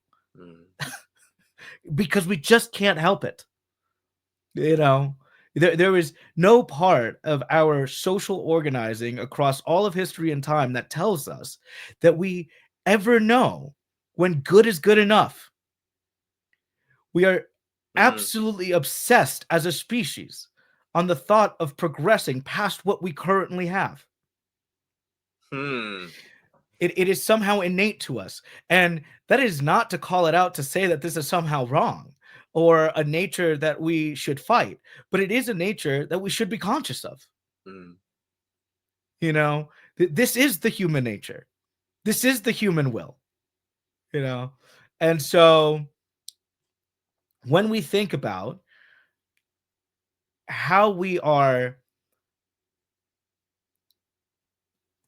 when we think about where we are putting our energy into shaping and influencing our lives, the lives of those around us, whether that be locally, whether that be nationally, whether that be globally, right? Where we are aligning our intentions, right, should be mindful of our nature. I have an innate ability to forget how good I have it. And because I do so, I am more easy to dismiss what I have as necessary or good at all. And this is how we get to a point where collectively we're not reminding ourselves enough of that. And we say things like, perhaps we don't actually require due process. Shoot yourself in the foot. Yeah. We seem to be getting along just fine. Yeah. And the removal of this thing that was once deemed necessary and good, that we have lived with generationally for so long, we now, in context, go, well, do we even really need it? Because we think it's given rise to these other sets of problems that we could do better with solving without. And so we will easily then say, well, yeah, let's minimize the ability and the need for due process and virtually negate it entirely because we seem to be doing fine. It is like a schizophrenic taking his medication. Like, as a people, we are in a shared psychosis of feeding our own delusion that we've been taking the medication for so long, we might just not need it because we seem to be doing just fine. Yeah, we are doing just fine as long as we keep taking the medication. Better yet, it's a hypochondriac schizophrenic. That you're always sick, and then you keep taking your medication, then you're forgetting that you took the medication. Yes. And again... And that relates to the movie. Did you ever watch My Dinner with Andre? Yeah. I love that scene, dude, where he's saying, like, the people don't even realize that the individuals in the city have become their own prison guards. And while you might be thinking, this guy's high on shrooms and he's stupid as hell, it's like, no, he gets me to think. Like, am I just going through the motions and I don't even realize I'm living such a mundane existence? And then I'm over here casting stones at other people when my own life, man, speck and beam syndrome, don't you know? It's like, I'm over here saying that you're the idiot. And me, myself, I'm like, I really got to tend to my own business. I got to go out there and experience life because I'm not really doing much. But I'm learning so much by having a simple dinner conversation. I mean, that was one thing I really liked about when we were going to that bar, which is sadly closed now. I saw. Yeah, that was sad. But we would go there and we would be there for almost 2-3 hours at times, and just have great intellectual conversations. And I'm not gonna lie, Manny, thank you for being you. Because the more I talk with people, thanks, Brandon. My God. It's getting very lonely because the average person can't even bother to encroach a conversation with intellect or to say, you know what, we're all focused on this. What about this? I didn't think about that. Thank you. But I appreciate that you brought it up because now, again, I'm writing notes as you're talking. Because this is the thing. It's not to say that there's that blind spot there, but it's more of saying you might have already been thinking this, but this is more succinctly put. And somebody else just articulated that for you. And does that mean that you throw the baby out with the bathwater? You're like, no, I actually agree with that. And I'm going to actually take that and mold that and do something more with it. Why? Because you just planted a seed. Too many people, dude. I think that was the problem with the school system. Just repeat to me what I said, and therefore I'll give you an A on your grade. As opposed to once in a while, it was, can I say that you're wrong? Oh? And why do you think I am wrong? And please bring your receipts, because by all means, if you're going to call out the master, I want to make sure you're able to do so. And that should be the way life is. And it's not to always be anti-authority, but it's more of the, please, if you're going to question authority, make sure you have things to bring out of saying, hey, I understand you are an authority, but I really like the concept of the consigliere, the guy who's underneath the mafia boss, whatever. But I'm the guy that's allowed to have the, hey, yeah, the emperor has no clothes. I can tell you this. Why? Because I am your friend, and I actually want to be your advisor. Why? Because I love you. And how you're looking to other people, you may not be aware because you think you're elated and above them all. But I'll tell you, I'll be that interceder. I'll tell you what they're thinking, and here's some advice. Here's my opinion on it. Take what you will with it, but it's that moment of saying, you know what? Thank you for doing that for me, because it's like you said, Sometimes I'm so fixated over here on this thing, that thing, I don't focus on me. And I think that's what a lot of people don't do. Anyways, throw it back to you. Yeah, and I think that's what's most needed today. And I don't think just in my community or my state or even in my country, you know, the ability to reassociate with ourselves so that we can better engage authentically, Mm, I think is the greatest work probably of our generations. We have become so hyper connected through the technology we have created as mankind that, again, the paradox is that we have ended up disassociating in large parts with our own senses of personal identity and community, um, and greater connecting with more abstract and larger thoughts of collective self and community that we can so easily forego our own personal identities in replacement for. mm, And so I think personal association will be the greatest task our generation has, in how do we maintain connectivity, but also a clear, succinct self at the same time. Because I can't speak for myself if I don't identify with myself. mm. If I am identifying with a party, if I am identifying with a country, if I am identifying with a faith, if I'm not identifying with myself, I can't speak for myself. Thank you. You That's know, something and I've drawn out. It's called the I-Venn diagram. If it's the institution or the ideology, and you are in this little, this sphere where they're saying you have to defend the school, you got to defend this, you got to defend that. Oh, you got to defend this philosophy, that, this denomination, that. It's just like, what about me? And I'm so busy hearing everybody else talk, I never hear myself think. And that's the beauty of it, is while you can go through those things, don't let that be your identity. Or you have to talk through a funnel for how you perceive, or listen through a funnel for how you perceive and interpret the world.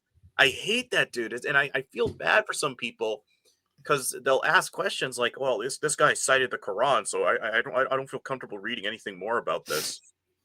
But you don't want to understand what somebody else believes and how they perceive the world?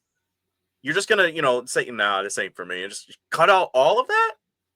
You put yeah, yourself in a little collective boss of, and I hate to say it, you're kind of intentionally, what do you call it, sabotaging yourself, because you're yeah. choosing ignorance and biases over, you know what, I'll expand my horizon and at least understand what somebody else as reads or believes. You know what? What's so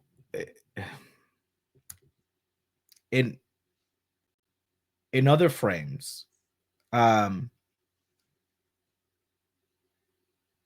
to so consciously combat the exposure to any thought contradictory to my own, not even to engage to understand, but to combat the sheer exposure of it. Hmm. I am turning this off. I've just heard something I disagree with. Okay, there is something to be said about the ability to expose yourself to something without engaging with it. Mm. The ideal is that you do engage with it, right? But if we are blocking off even exposure, wow, like where are we as a community? Dude, there's a You thing where I was going to my buddy's house and I told him I do a podcast. So obviously they're asking me, and who do you look to for inspiration? I said, honestly, I'm usually so busy doing my own stuff. I don't really listen to too many other individuals. I'm busy reading. I'm busy researching. I'm busy coordinating schedules. I'm busy editing. I'm busy creating content. I said, I don't really do that. Well, what about Ben Shapiro or this person or that thing? I'm like, haha, no. And they mentioned the individual that got their neck clipped. I'm trying to censor that because I don't want some people to get all crazy. And I said, definitely not him. He's like, why? This is back in April, by the way. And I said, because he supported a verse in the Talmud that had Christ boiling in excrement in hell. And then they're like, no. I said, yeah, here's the actual clip. And when I started playing that clip, dude, he says, stop. I'm like, what? He says, you agreeing with him? No, it's just not true. He's citing direct passages, and it's what somebody else in this world believes. And because it's ruining your illusion of how you interpret the world, you're getting mad. And then the deacon was calling me in relation to something else, but this tied into it.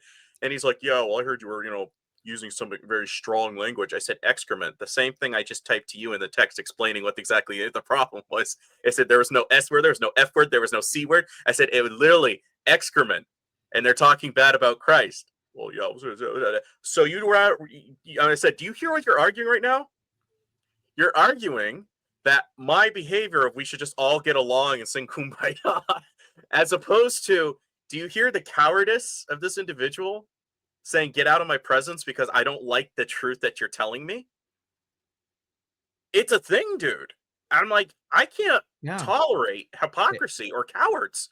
it is. I mean, it is the thing, and I think you're speaking to exactly the result we get from disassociation of personal identity and greater Mm, association with identities to groups or ideas or even people outside of ourselves, right? mm, If I greatly identify with the individual you were just speaking about, right? mm, And then um and then I am confronted with something that challenges the identity of who I believe that person to be, because I am so greatly invested in their identity as part of my own personal identity is now being attacked and challenged. And ah, it's something that's uncomfortable to confront, right? And I'd rather not confront it. In fact, again, I'm left with only one choice instinctually, and that's to defend it because I feel like I am defending myself because I have mm, identified so greatly outside of myself.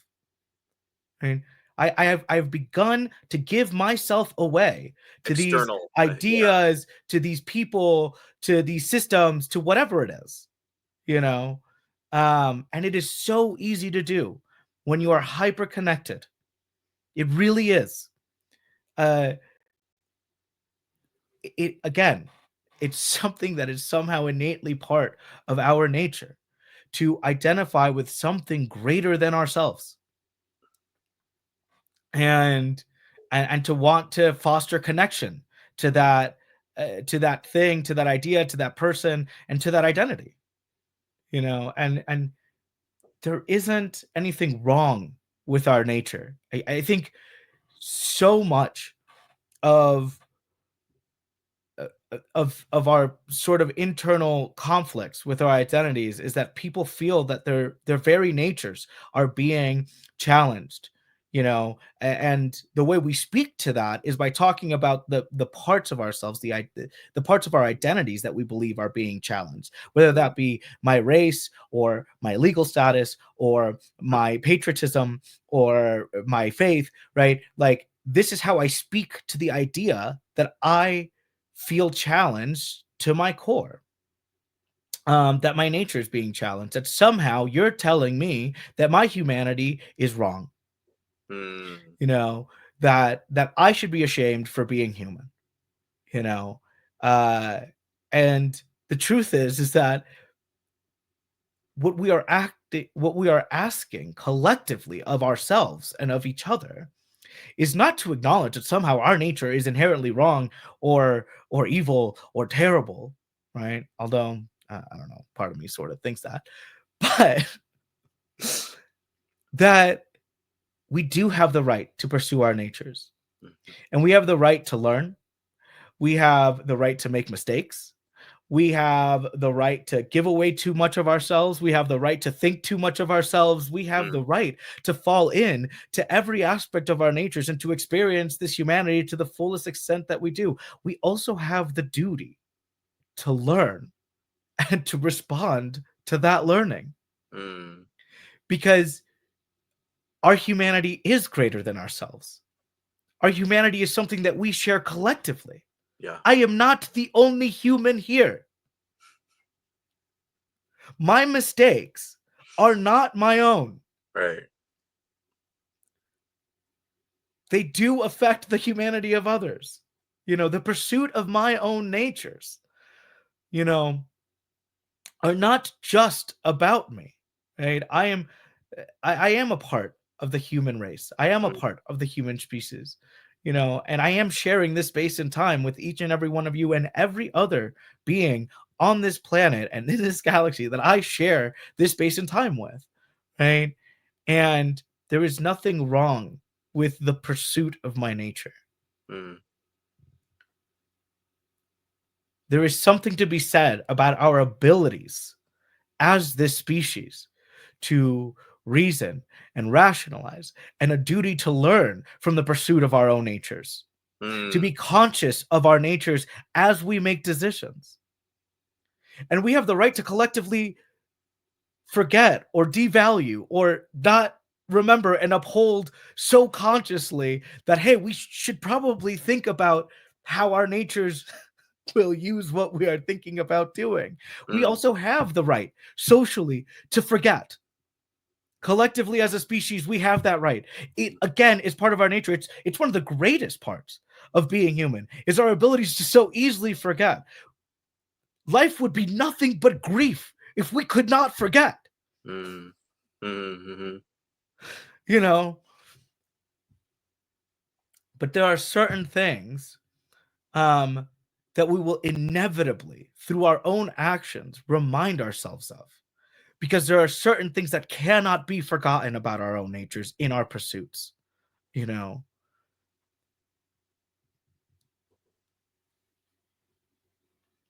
When we speak about our identities and where we are now, collectively or as individuals, the greatest work, and I truly do believe this, of our generations will to be to connect again to who we are as humans, truly at that base level, mm. because through our advancements and through our pursuits, through our natural pursuits, we have become so greatly disconnected that we need to remember, you know.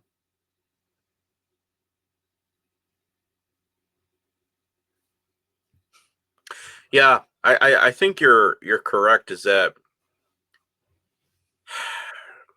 the thing that they make us remember is never forget. That's 9/11. It's grief, right? It's why the wars. Why is that what we remember about our humanity? How come we can't remember the moments of peace? How come we always have to emphasize the thing of pain? Or when we actually are bringing to the forefront the pain that was caused to others by our actions during a war and or of a legislation that was passed, that we say we don't want to remember that. We just want to bleach watch history and be like, nah, no, I don't want to know about that. But we can't learn from our mistakes. Shouldn't that be what makes us great? Is that we've evolved to learn from our mistakes to do better today? No. Instead, it's like we want to go back to the worst part of ourselves, and we even want to change the freaking institution to the Department of War. Why would we want to be remembered for this? I mean, this is not what it is to be human. If how we're remembered is by how we hurt people. And if that's your identity, or you're identifying with people that promote this rhetoric, that's kind of a sad excuse of an existence, dude. Is that as long as it doesn't hurt me and it hurts my neighbor, I do not care. Where it should be, if it's hurting you, it's hurting me. And I'll speak up on your behalf if you can't do it. I think some people, dude, they're too afraid to speak up. There's a book that I read, The Lure of the Arena, and I literally just spoke into my phone. Is there a book that breaks down the psychology of why people were so drawn to the appeal of seeing people getting brutalized in the arena or an execution or whatever? And it's breaking down the history is that as long as somebody else was the victim of the state that day, it made somebody else, the citizen, one, both fear the state, and secondly, to be quiet, because it kind of nullified your grumples complaints for the day because somebody else was getting it. And I'm seeing that happening today. That, oh yeah, as long as you're legal and you're abiding by the laws of the state, I am happy to call you my fellow citizen. But if you're illegal, they're gonna get you, and you're gonna get what you deserve. So you're identifying yourself with being a slave to the state, is what you're telling me. No, unless they have the same status as you of being in chains to the thing that's hurting everybody else, then they're not part of your freedom and your legality, how you reason the world. That's not what that is kind of what you're getting to. It is what you're getting to. Two other things I wanted to lean into before I let you Yeah, go. sure. Your What have we experience not with leaned into? I mean, I know I've been keeping it, broad and vague, and it's a tactic I have to use a whole lot in my work. And if you want me to go into more specifics, I certainly have thoughts. do I want to get you So what? canceled? That's the question today. Yeah. So what are the things you wanna lean into? Because I've talked enough about the paradox of our nature, our rights to follow our humanity, Yeah, our yeah. moral imperative to be mindful of our natures, and my own thoughts about how we've gotten to a place that our identities have shifted to allow for the sort of circumstances that we live in now. And I've given just a snippet of my actual experience. And so what are the things you'd actually like to lean into? Just again, your experiences, like for instance, taking the time to actually to make a bold move to live in Mexico for a little bit, to at least try an endeavor of living in a different culture completely. Talk about that, your experiences, if you could, a little bit with that. Your insights of what of living amongst, because again, I mean, I say this with a white audience that listens to the hyperbole of what they're hearing about what the drugs, and I'm not negating that this is not a thing, but as I've always been saying to people, if you're against child trafficking, I want you to also talk about the synagogue tunnels that were in New York City. Oh, you don't want to talk about that? Why? Is it going to touch on something sensitive? You're against child trafficking, you're against child trafficking across the regime. Same thing with like the drug thing. It's like, okay, you're against the drug problem, but you say nothing about our government involvement with starting that in the 1980s, right? Via the CIA. You say nothing about that. So when I'm hearing somebody say Yeah. I'm against this, but then they only stereotype it on a particular group or a gang like MS-13, I chuckle because I just had another guy on and he was around during that time. And wouldn't you know it, it was corporate imperialism that created MS-13 to come on a rise because we freaking killed a whole bunch of families. So your insights I, with that, if you could. I mean, well, this is one of the areas I think oversimplification actually helps us, which Yeah. it's sort of crazy to say after everything I've just said. But what I mean to say when I say that is that, you know, we have a problem with crime that is harmful. We have a problem with behavior that is harmful that should be classified as crime. Mhm. Agreed. You know, some of the behaviors I believe are harmful to communities, to individuals, to our country as a whole. Right? Let's take drugs for example. Yeah, I do believe that the unregulated solicitation, selling, underground rings that drug dealing and usage happens in is greatly harmful, right? Um, so I want a set of laws that directly talk and speak to um, the drug problem confrontation. I want laws that outlaw the selling of drugs. I want laws that outlaw the solicitation of drugs. I want laws that prevent the usage of drugs. I want laws that regulate how we then approach drug users. I want laws that regulate how we then deal with noted drug dealers and solicitors, right? None of these have anything to do with immigrants. How can I say that I want laws that combat drugs and then start writing laws about immigrants? Hmm. Or better yet, it goes back to the due process thing. It says, well, if they're running by the laws of Mexico, say, then what's your freaking problem? Because they're following the laws of Mexico.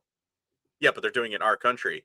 Yeah, but he's not from our country. So now we come back to the part of due process. If you're in my country and you're violating said regulation, Ross, now you're coming up to the thing of you don't do that here because you're now in my border, my region. This is what we do not allow. But you're emphasizing specifically a stereotypical racial trait, right? A trope. if you will. That's what you're emphasizing. Yeah, Well, I hear yeah, you. and I hear you know, you. and again, America doesn't work without American voices. You know, whether I do something that harms someone else and should be held liable for that harm should not come at the sole discretion of an arbitrarily assigned authority group, right? It should come from a determination of my peers in a court, right? You know, because it's not just about whether or not people are able to do harm. People will always be able to do harm. You cannot create laws that make it so that people cannot harm one another. Hmm. Sure, go ahead. Write a law that says no more harm can be done for the rest of time to any other person by any person. Stamp of approve. In fact, I would vote for that law. I think it's a great law. You know, does it mean that people are now incapable of doing harm? Right. No. No, it does not. Right? And therefore, we need to have a process, again, with the understanding of our nature, with the conscientious understanding of our nature that it is inevitable that we will harm each other. And that might be conscientiously, that might be as you know, an unknown side effect of the pursuits of my own liberties, right? I had no idea that me doing this would harm you. A Mhm. lot of times that's most of the crime. Yeah. You know, it's unintentional harm, right? And because Mm. we know we share this nature to almost inevitably do harm even to the people we love the most, the idea is that we organize in a way that respects that and has a process to say, hey, we believe you've done harm. In fact, someone has come to us collectively and said this person has caused me harm. We are now pursuing an investigation to determine if harm was done, if so, to what degree harm was done, if so, to how liable you should be, Mhm. right? And whether or not you were the one that caused it. Right. Because the person who says you caused the harm might be mistaken. Not that the harm was caused, Right. but by the person who caused it. You know, and we have an incredible system here in the States for that. I mean, unmatched. People migrate to our nation because of the freedoms our constitutions provide. The freedom to protect your rights, the freedom to pursue your freedoms, and the ability to defend yourself against the claims of liability of harm you've done in those pursuits and Mm. in those protections. Right?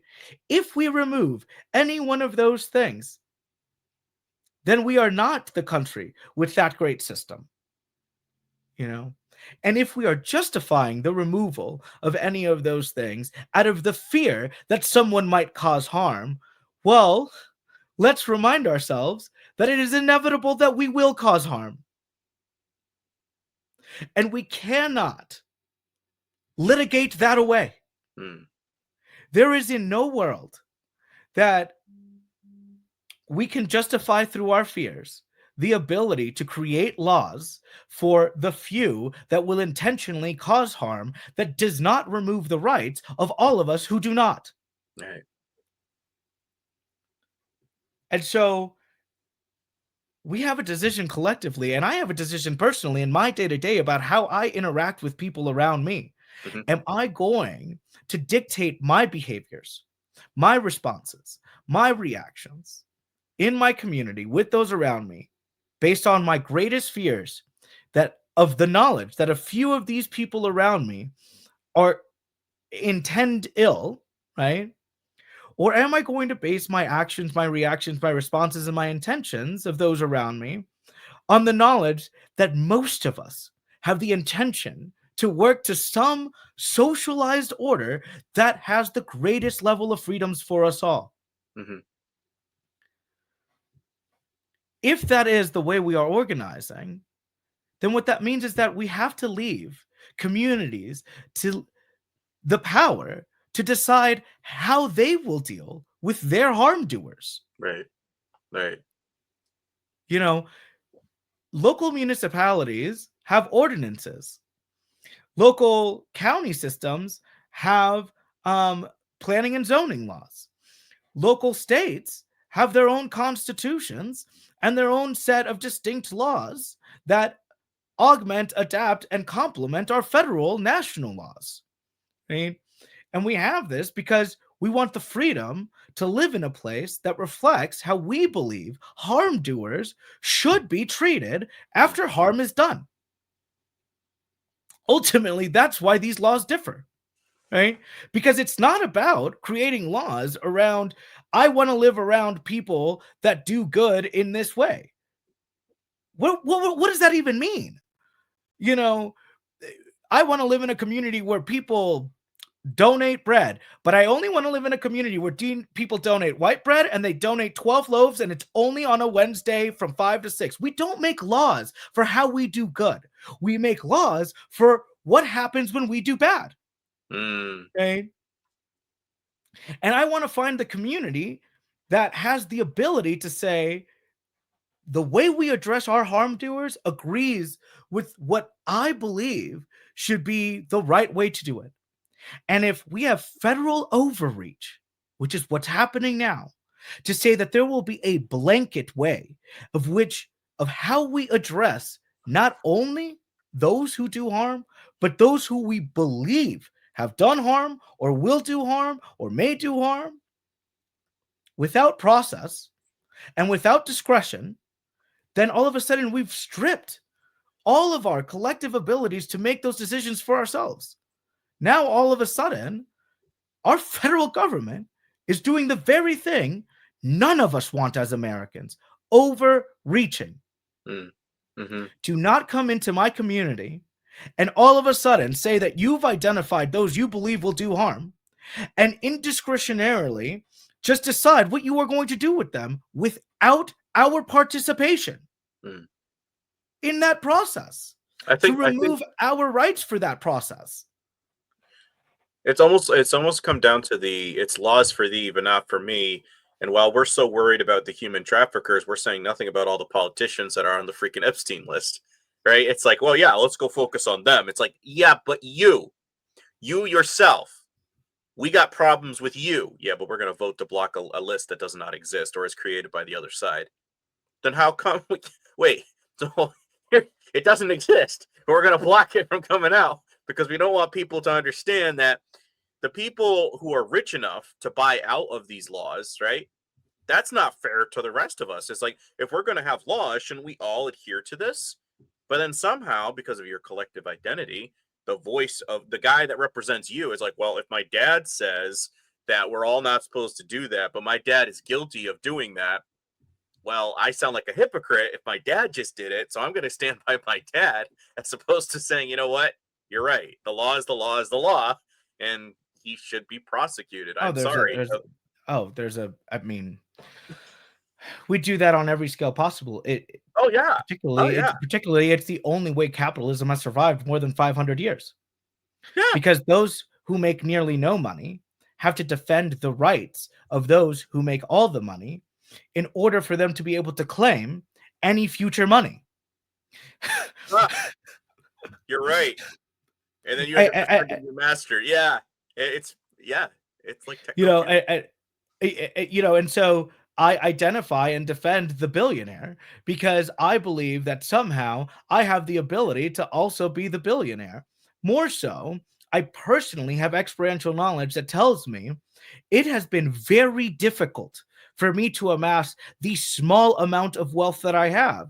And so I extrapolate the conclusion that it must have been just as difficult for them to amass that large amount of wealth. And therefore they're entitled to it because I am damn sure entitled to the small amount of wealth that I have sacrificed for, because I know the sacrifices I have made for the small amount of wealth that I have. Okay. And so therefore they're entitled to whatever sacrifices they have made and whatever wealth has come from those sacrifices. But that logical run is a fallacy, right? Because the only reason it has been so difficult for me to amass wealth is because those who have the wealth have made it so. Yes. Right. And so by defending my own wealth, I am, falling into the idea that I must defend theirs. You know, it's the only reason capitalism has survived 500 years. In its beginning, it was the greatest system economically man had ever had, and it made us freer than we had ever been before economically. Right. But over generational compounding and centralization of wealth, right? It has now in modern day practice proven to be one of the greatest detriments to our progression, right? In order for it to now maintain, in order for it to continue to survive, it must continuously destroy what is and rebuild it so that it can continue to be of value to us. It must destroy our freedoms so that it can rebuild our freedoms. It is the cycle we find ourselves now in with capitalism. Earlier you said something like it's as if like eventually you amass so much wealth you can barely move. Yeah. Correct. You can barely move. When you have billions of dollars approaching trillions, okay, you cannot freely do what you wish to do with that money out of the pursuit of your own natures and your personal liberties and rights without mass rejection of your personal pursuits, because your personal pursuits will inevitably come at the cost of others, right?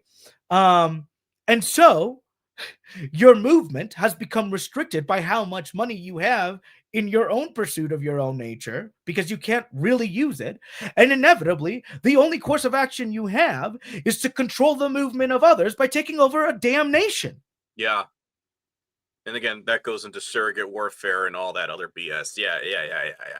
And so now by taking over a nation, reducing the liberties and rights of others, squashing opposers, all of a sudden you are able to pursue your liberties and move more freely, while at the same time re-legitimizing the need for capitalism, because now we need this economic system to rebuild the liberties we don't have.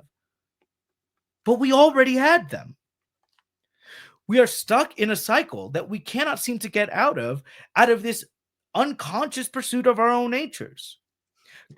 And now those who have this level of wealth are actively aiding our natures to forget by destroying data and research and knowledge so that we don't remember what we so easily already forget. Wow.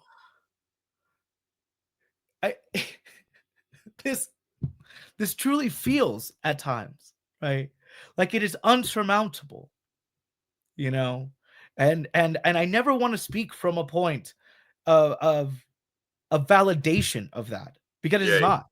The other thing we have learned about our human nature is that there is quite literally nothing we are unwilling to overcome. I mean, hell, we'll fight our own nature. Yeah. Yeah. There's quite literally nothing we are unwilling to overcome. And that's why, with like a fascist regime, one of the first individuals or the people group that they go after is the intelligentsia, because they're the ones asking the question, the Socratic question of why. Well, now you're a threat to the youth of Athens for asking a question and asking them to ask a question as to why they believe what they believe, or a question and wonder about the world. That is a threat to you guys. Yes. Okay, I'll drink hemlock and I'll die. But like this is what they're doing with us, is that they're saying, okay, like I did the etymology for internment camp. Inter, place for two more corpse. Meant, mind. Dead mind camp. You want that mind to die because that is a threat to the ruling class of what it is, because it's why you are a problem to us. Stop talking, stop speaking, stop saying the emperor has no clothes. You are a problem to the people that we don't want to think. That's literally what the word government means. Mind control. Govern, to control, meant mind control. Well, and we are literally living in a nation right now that has employed those tactics and adapted our laws to reflect those practices. It is why we now see self-censorship happening across our nation from big and small. Whether you are a corporation or whether you are an individual, We are seeing people censor the way we speak about our own nation, about Mhm. our own senses of patriotism, about our own faiths, about anything that can be deemed a threat. Because as the current laws sit now, today, 8 months into a new administration that has been shifting our laws drastically to their benefit, um, which some people are proud of and others Yes. are not, right? As they sit today, Homeland Security is able to um, record and uh, pursue any individual based on any discriminatory marker, their Mhm. race, their faith, their political association, the languages that they might speak, their birthplace, um, their queer identity, if they identify as gay. They can quite literally, for any one of these reasons, tap your phone, tap your devices, Mhm. follow you, because all of these have been deemed by our National Security Council threats to the progression of the American state, of the American national state, right? And where it is we intend to go and where this administration intends to take us. Mhm. And so, as the laws currently stand right now, we can be labeled terrorists, Yep. domestic Domestic threats terrorists. of state, Yeah. right? um, for almost any indiscriminatory reason. Yeah. And without due If process, you just make people disappear like they've been doing. Yeah. Yeah. correct, and if you are able to do that, and you begin to do that, let's start with those who are anti-Christian. Let's start with those who are anti-fascist. Mhm. Let's start with those who are promoting queer behavior. Let's start with those that challenge our gender norms. Let's start with those that that speak different languages or weren't born within our borders. Mhm. Mhm. Okay, great. If those are the ones we're starting with, we can label those terrorists because they're inherently against the interests of the state, because their interests are against the interests of the state at this point, right? Mhm. Their survival, their sheer existence is against the interests of the state because the state does not recognize them. Yeah. Okay. So, They recognize them only as a threat. Yes. Yeah. Yeah. correct. And so you are now labeled a threat. Well, regardless of your citizenship status or not, which let's be clear, most people here are citizens. Mhm. It is not that 200 million out of 330 million people living within our borders aren't citizens. Okay.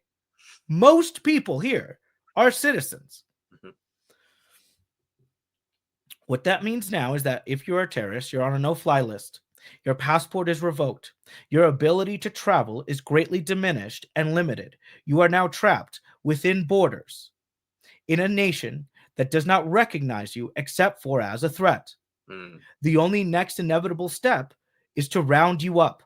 Why would you restrict the the travel of people if your next step is not to round them up? 2 hours from where I live in rural nowhere America, we are reopening a detainment center.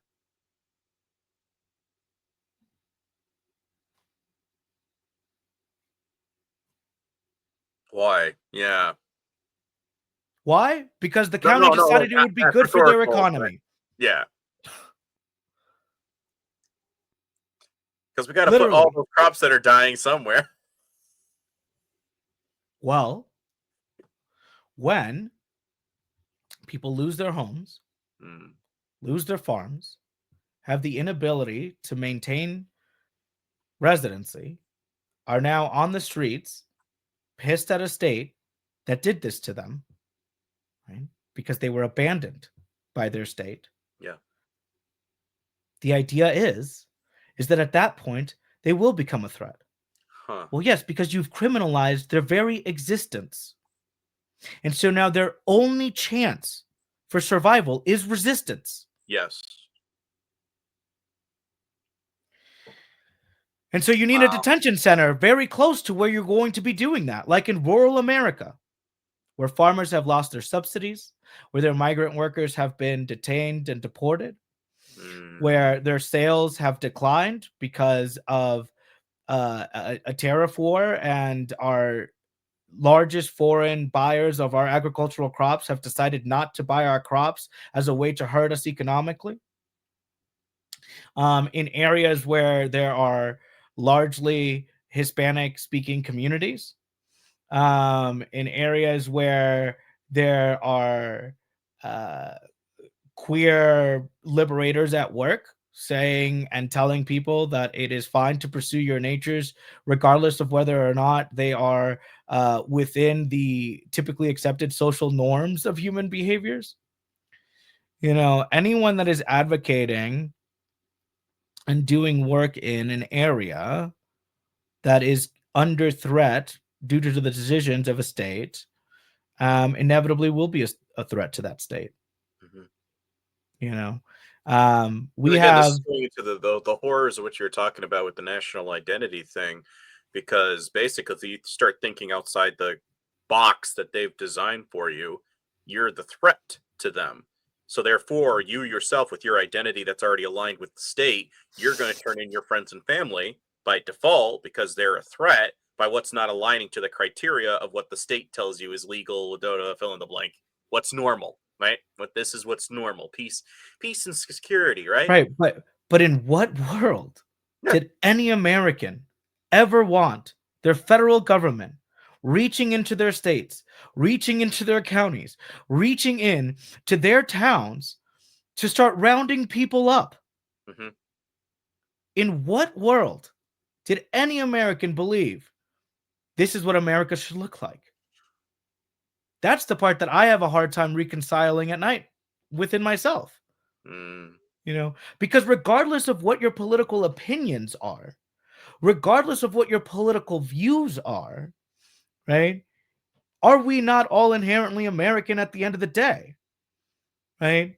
And certainly the last thing any American wants is big government reaching into their town, dictating the behavior of their people. Dude, this is where I'm laughing at some of these libertarian pages, and I'm laughing because one of the staple tropes is the NAP, but the second and most important one, less government. And yet, I see you guys doing all Correct. this MAGA bootlicking shit. I'm sorry, guys, I just used a bad word, but I'm serious. It is crap that rounding people up, well, because they're not legal. Oh, you're a libertarian and you care about what's legal. I thought you guys were, for the weed stuff, Like, come on. Like, I thought there was a little thing of like what Uncle Sam doesn't know won't hurt him unless he wants to come and find out. You can't. Also, if there is no discretionary process and there is no due process thereafter, Mhm. we don't know if they're legal. Yeah. We have literally no idea. The only thing reported back to our communities is these agencies have sole discretionary authority to decide who they will detain for no real genuine reason, and then have sole discretionary authority to decide what is done with them after detainment with no real discretionary process. Right. Right.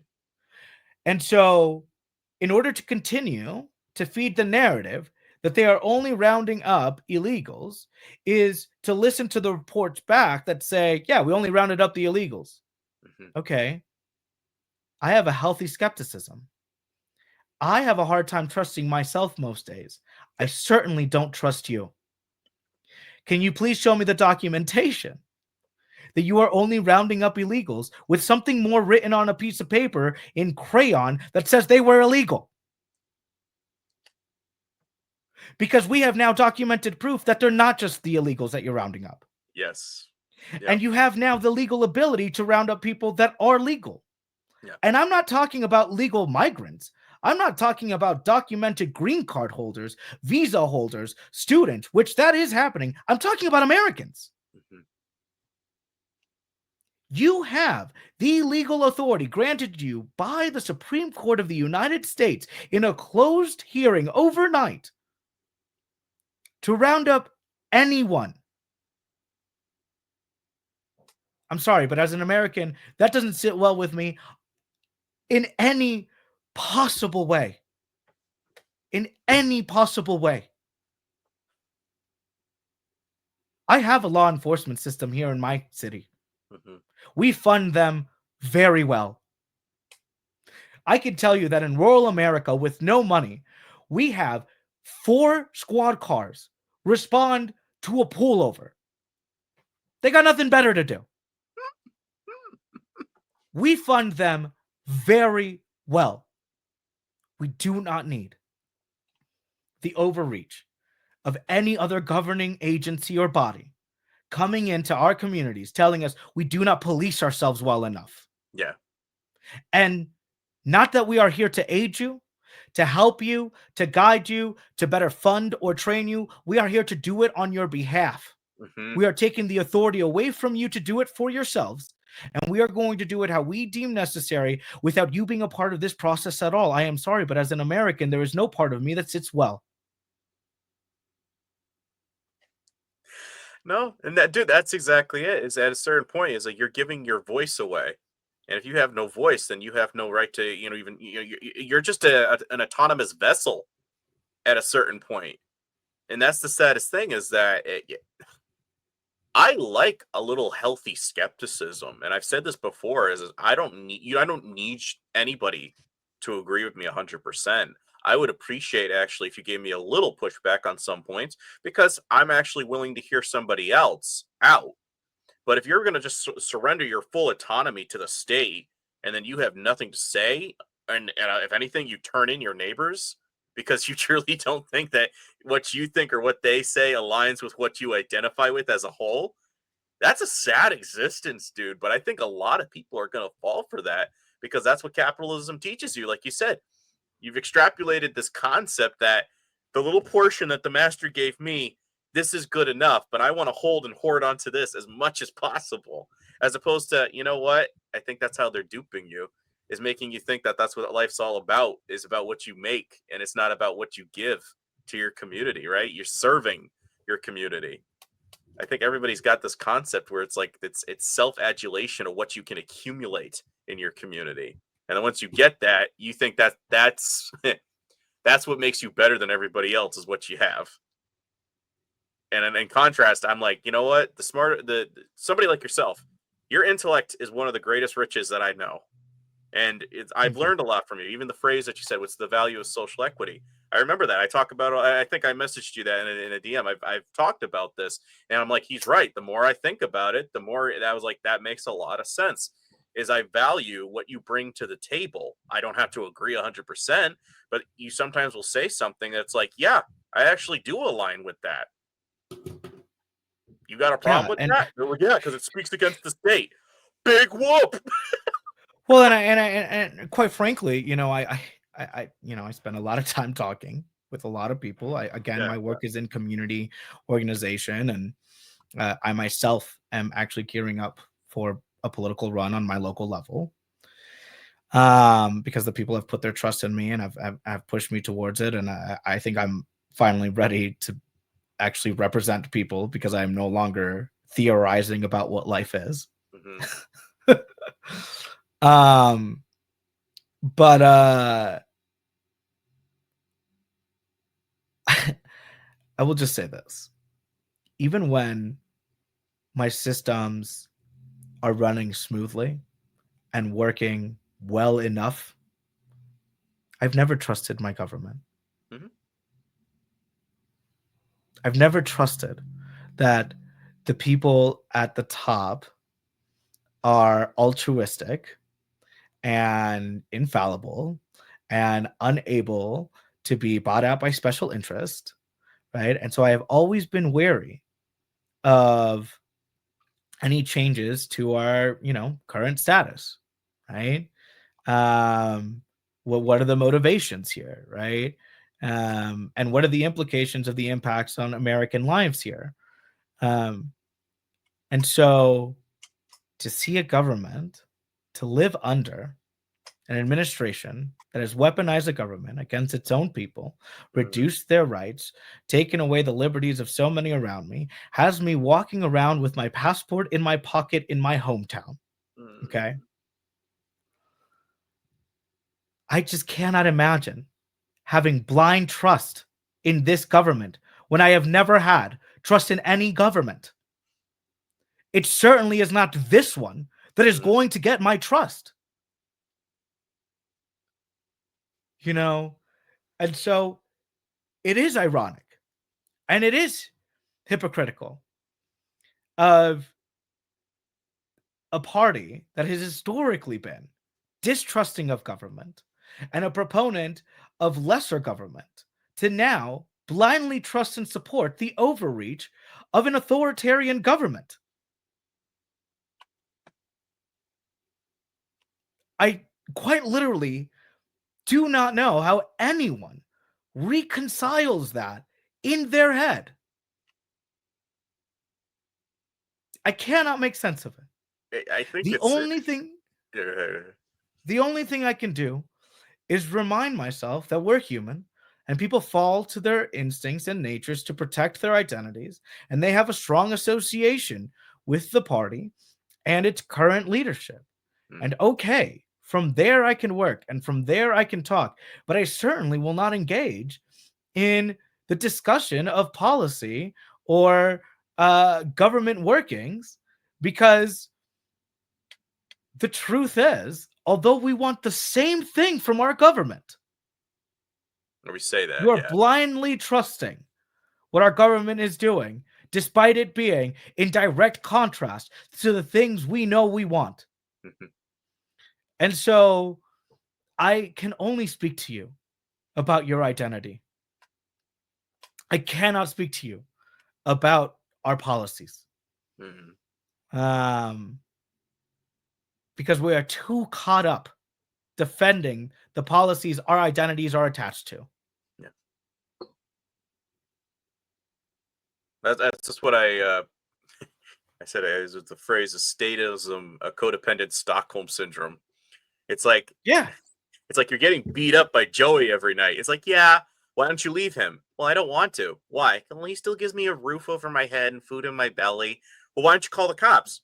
Well, I don't want to do that because then, that would ruin the family. And what would the kids say? And, the town would gossip. It's like at a certain point, why do I care that Joey's beating you up every night when I keep giving you suggestions on how to get out of this loop? It's like you enjoy it at a certain point, and there's no way I can help you, even though I can suggest 1,000 ways of how you can start fixing it. This is the problem that I'm seeing with people, is that your identity now is tied with the oppressor. And that oppressor is starting to become you. You're starting to become the villain of the thing that you said you allegedly hated. 100%. That's what I'm seeing coming into full fruition.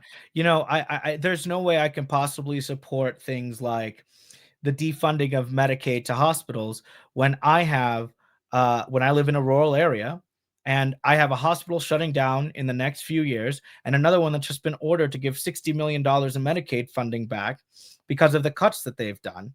And now people here can't get emergency medical care and will die being flown elsewhere. On top of which, only Medicaid hospitals are the ones that are legally obligated to provide emergency care to someone who is actively dying. And if you are not funded by Medicaid and the hospital cannot trust, because we live in a for-profit healthcare system, the hospital cannot trust that you will be able to pay for your emergency care, they will then not provide the emergency care.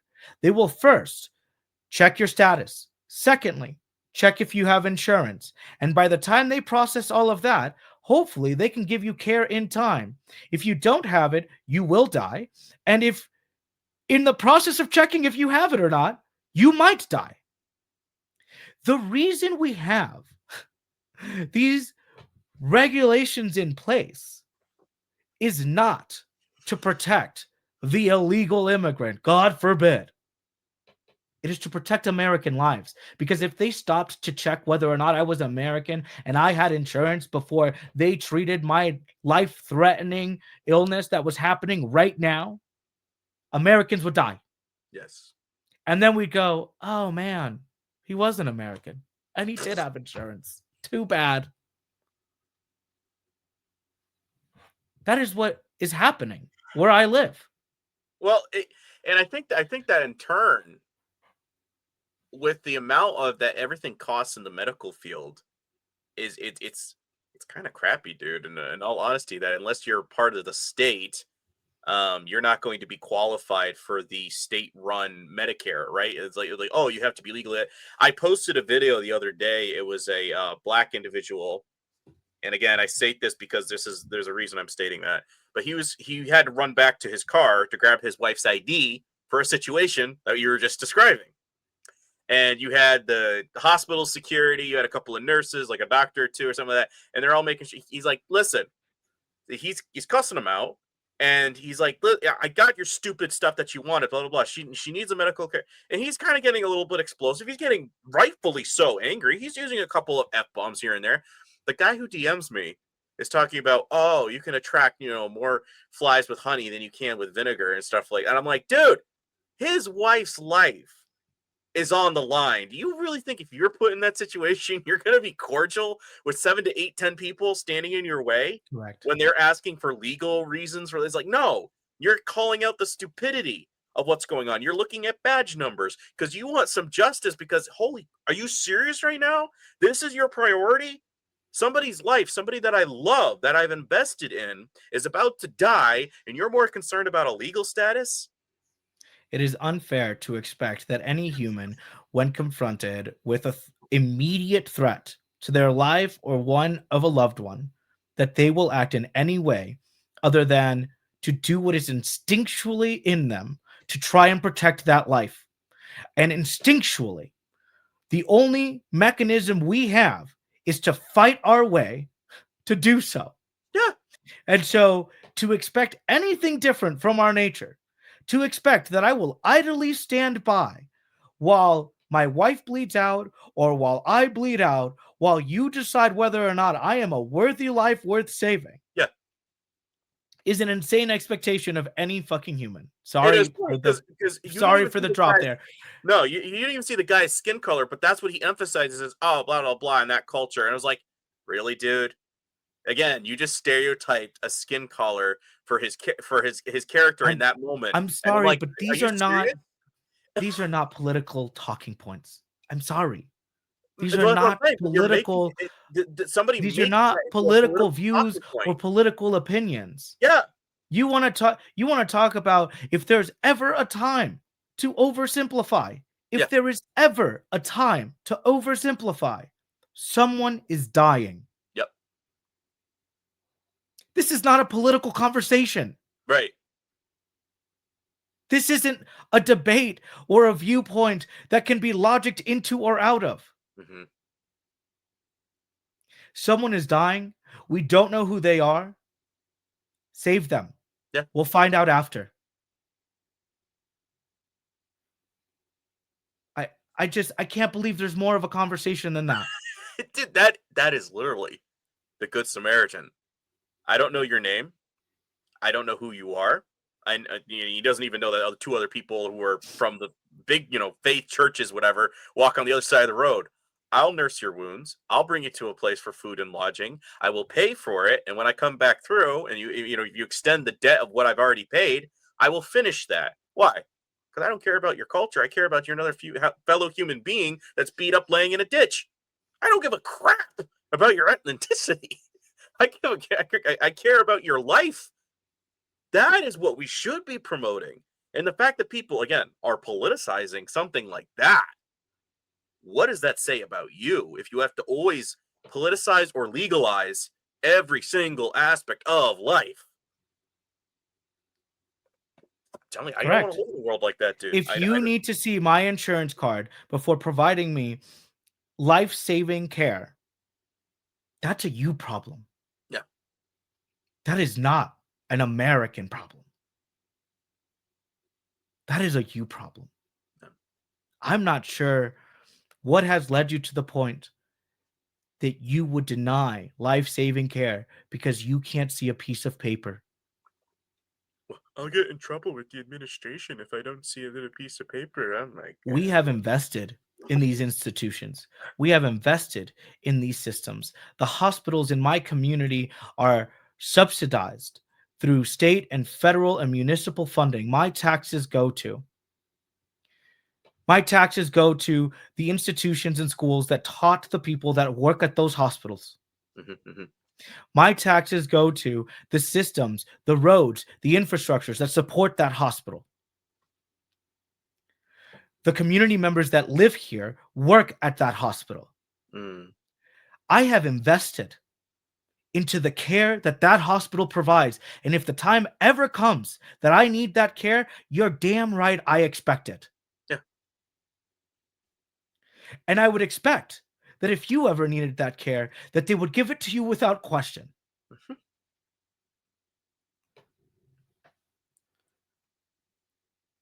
I don't know, and there is no way to know if someone is deserving of that care. I really have no idea what the quality of your being is, what the quality of your past actions has been. But I can only determine that if you are still alive. You know, I am not an altruist. I do not believe that everyone deserves to continue living without breaks. Right. I do believe in a justice system that attempts to rehabilitate or even long-term incarcerate or even at times kill certain people. I am not an altruist, but I do not know if you are one of the people that deserves incarceration or needs rehabilitation or that we as a community deem should not be around. Okay. And it's my hot take. Okay. I do not know if you are one of those people, but I believe in my faith and my experiential knowledge. Every day that I have lived on this planet has taught me to believe that most people around me deserve to be around me. Most people around me are deserving of my care, of my intention, of my consideration. Most people around me are trying to do their best and trying to do good by themselves and by me. And so, indiscretionarily, people should be given life-saving care so that we can determine how we deal with them after they receive that care. Right. Not regret not offering them that care. Because that is the other alternative. The other alternative is that we lose a lot of people that we genuinely care for and regret not giving them that care. And I would rather have the once in whatever statistic. I don't care if it's 1 in a million. I don't care if it's 1 in 1,000. I don't care if it's 1 in 100. Hell, I don't care if it's 1 in 10. Okay? I would rather save the life of someone who later I go, wow, what a bad person. Okay? Than to not save the life of 9 or 99 or 900,000 or 999,000, you know, like people that I regret not saving. Right. And so for me, this isn't a political view.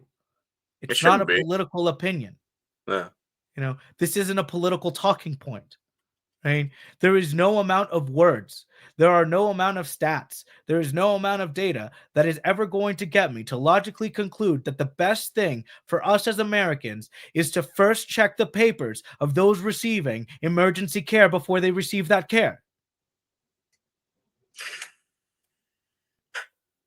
Papers, please, to determine if you're legal. Paper, please, to see if you're eligible. Papers, please. Papers, please. Papers. It's like, are you serious right now? Pushing so much paperwork and red tape. Are you used to walking around with your birth certificate and a secondary form of federally recognized ID like your social security card or a passport or some other federally recognized method? Because if you're not, in today's America, you should be. Because you can be stopped and demanded, not asked, demanded to produce documentation that shows you are an American citizen. If you are unable to produce that, you are almost guaranteed to be detained. Even if you produce that, you are still at risk to be detained. These are the laws we are currently living under. Yeah. These are the circumstances we are currently living under. Okay? It is not just immigrants that need to walk around with their papers, which, by the way, is an insane expectation. To at all times, gosh, I left them in my other pants today. Yeah. I guess that means I'm going to a camp, removed from my family, lose my work because they won't hear from me for days because I can't justify getting access to contact with my work to tell them I've been detained. Because I left my papers in my other pants this morning? Because I accidentally ran them through the wash because it's an incredibly stupid expectation to uphold that I maintained the most important papers of my life in my fucking clothes?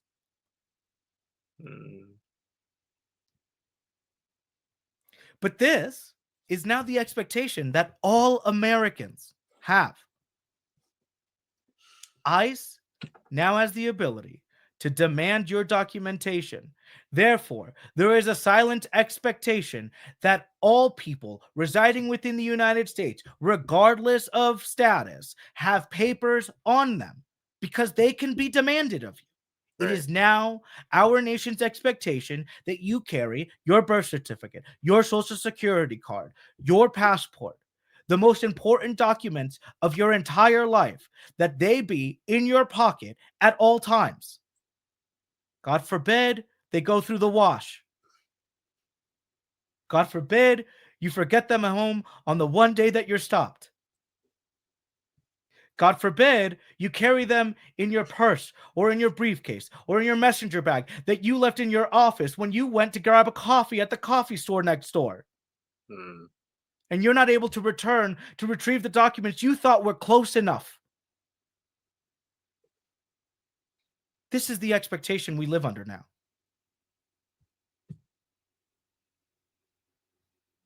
It's sad, dude, that I can't even retract that in any way, shape, or form. It is sad because I've been seeing the reports. I bothered to look at the other side of, they're not telling you that on your Newsmax or Fox News or whatever. They're not telling you that. And this is happening to people, again, white people too, people. Like some guy in New Hampshire, he was coming back from a trip in Canada, and he's been a resident of New Hampshire since he was 3 years old. He's getting screwed. He can't travel anymore because of that, and he voted for Trump. It's like, well, guys, this is what you voted for.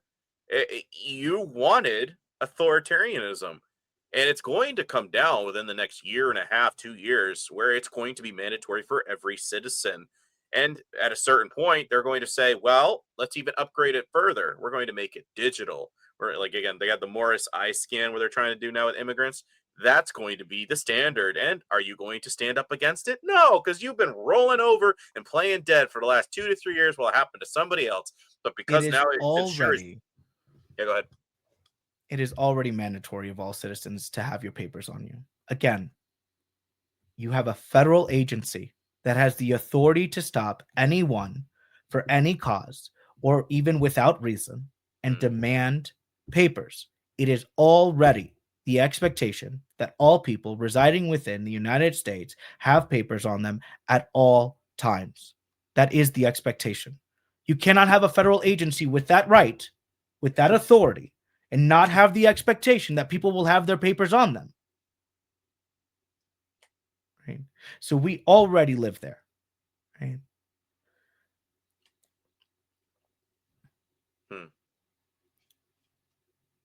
You don't need a report of this happening to someone to understand that a law that allows an agency to do that demands that you have your papers on you. You do not need a report of that happening. The law stands. That is as if to say, to imagine a world that you can so easily dismiss the idea that that's the America we live in. No, that's not true. That's not happening. That was fake news. Okay. Is to say that you live in a state and in a county and in a town where murder is illegal. The law says murder is illegal. It is a crime to murder someone. And you go, yeah, but I haven't heard a single report of anyone being prosecuted for murder yet. So I don't even think that's real. You do not need a report to understand the expectation of the law is for you not to murder someone. You don't need a report of someone having murdered someone and being prosecuted under that law to understand that you cannot kill someone. Right? So when you have a federal agency with the authority granted under law to demand papers of anyone residing within the United States, anyone residing within the United States, it is the expectation of that law that all people within the United States can produce papers upon demand. Simply stated, you do not need a report. You don't need a report. And if you believe that that is fine, if you believe, hey, I think this is how it should have been all along. Yeah. We should have all have had our papers laminated on us, you know, and in specially designed protected pockets by our big designers, you know, my little documents pocket in my jeans, you know, that I bought at Walmart, right? That should be the culture and the world that we live in. Well, then I applaud you. You know, you have gotten the world you wished to have lived in. I can't imagine that you will live in this world long enough with the same thought. Now that it is here, and you recognize how easy it is to lose or damage or have a piece of paper dismissed by some authority with sole discretion to decide whether or not the document you're producing is even a real document or not. Yeah. Okay.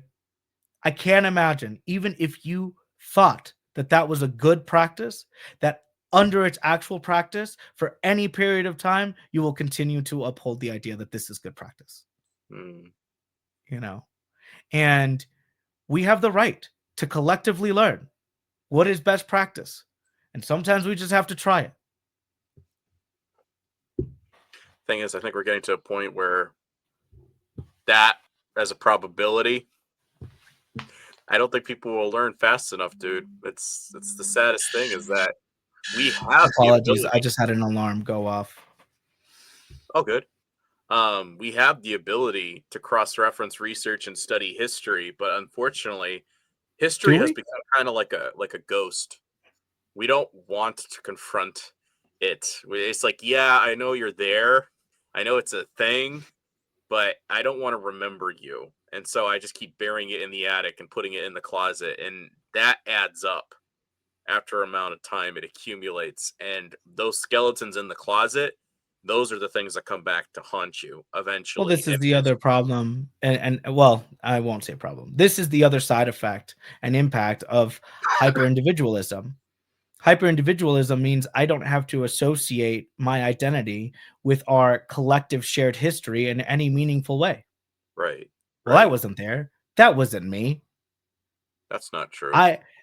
And so therefore, I can deny any responsibility to our collective history, to the response of our collective history. I have no responsibility or no stake in what happened 100 years ago, and therefore, I have no responsibility today to respond to it. And to delegitimize any claim otherwise. You know, you cannot tell me I wasn't there. Right. You know, okay. Well, then, are we even a nation? You know, how can we celebrate 250 years of a nation without identifying with our past? Or We're only literally taking acknowledging we've been around for 250 years. Yeah. Yeah. You know, we have a responsibility because the past belongs to us. Right. Right. Eh, It's sad that you got to dumb down the basics, but I think that was it was good that you did that. It was good that you did that. Well, you Um, can't control your inheritance. You can only control what you do with it, right. right? Yes. You, Yep. you know, I wouldn't have done the things, past Americans have done, but I am an American and Mm, I own the history of America. I've inherited this history. I can only now control what I do for the future of my country with the yes. knowledge of this history, right? But if I don't take ownership of this history, then I refuse to address it. Mm, And then I actively engage in reliving it mm,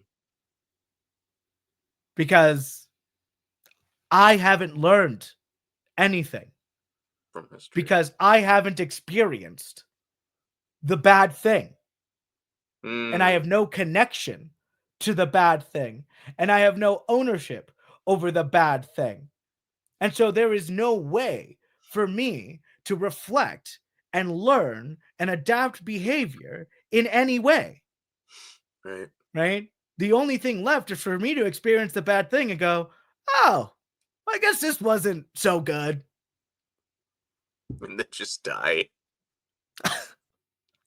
You know, In hindsight. and so, like, yes, we could learn from history. We could. We could learn from our own history. We can learn from our collective humanity history by looking at other nations and other states that have gone through similar things, right? Yeah. We could. We're choosing not to, right? Collectively, there's a choice being made not to pull from that history. In fact, we're actively destroying that history.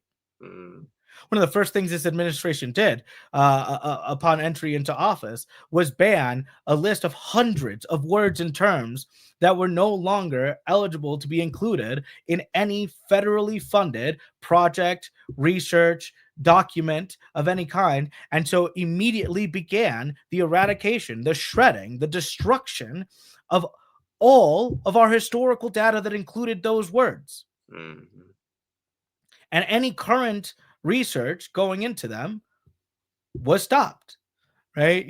How can we address economic disparity if all we know and have documented collectively with our collective efforts through our tax funding and funding the most uh, expert minds in these fields to document that knowledge for us, to condense it down to volumes that we can then access? How can we address economic disparity if all of that knowledge has just been destroyed?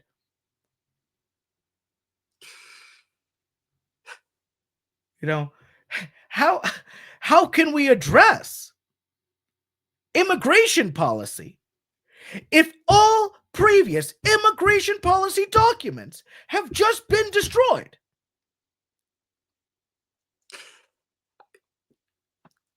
yeah, dude. How do we even know How do we if even there is a start that? basis for what we are doing?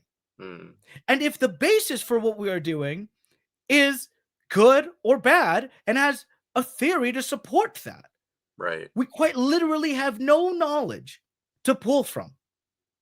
Well, That I knowledge think, has been destroyed. and I think that's why a conspiracy theorist, quote unquote, or real historians, humanitarians, journalists, they're going to be the next target because they're bothering to get the books and they're bothering to have the interviews. They're bothering to have the talk. We are That already those people. targeting universities. Oh yeah, oh We are yeah. There's a lot of already targeting universities. Yep. You know, and why are we targeting them?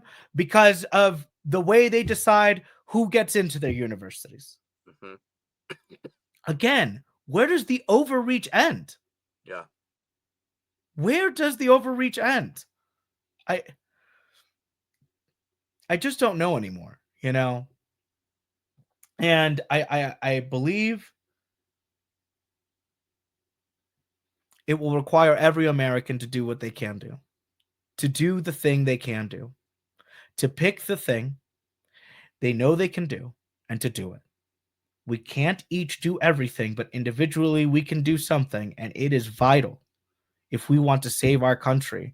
And I cannot believe I have to use words like that in this modern era, right? I am not talking about saving the American flag and its national statehood, Yeah. right? It is not that globally we will be deemed as not a country. When I say save our country, I'm talking about saving American lives and ideals.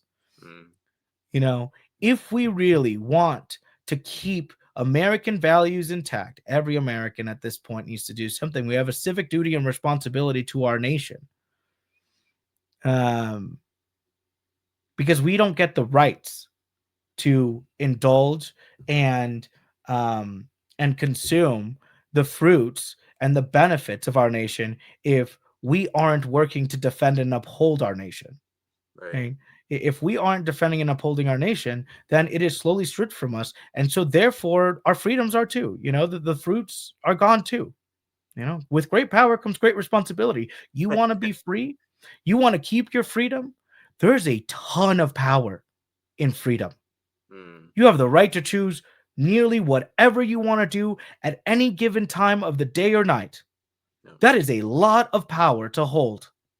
Okay. A lot of nations do not give their citizens that level of power. Or even the illusion of that power. Well, not even illusion. It's like that's the irony in America is that they do give it to us ish. But even the aspect of like you have the right to protest, I was like, let's go back to Shay's rebellion, shall we? I just want back pay for fighting for this thing that you said you're going to be giving us, and now I have a grievance, and you're telling me to shut up, or you're going to use force to shut up. To force me to shut up, or the bonus army that General MacArthur went to go crush back in the 1920s, 30s of guys from World War One saying, "Where's our payment? Right? You said you're going to give us a bonus. We need it now. We're broke." No, guys, go quash the dissent. Go quash the dissent.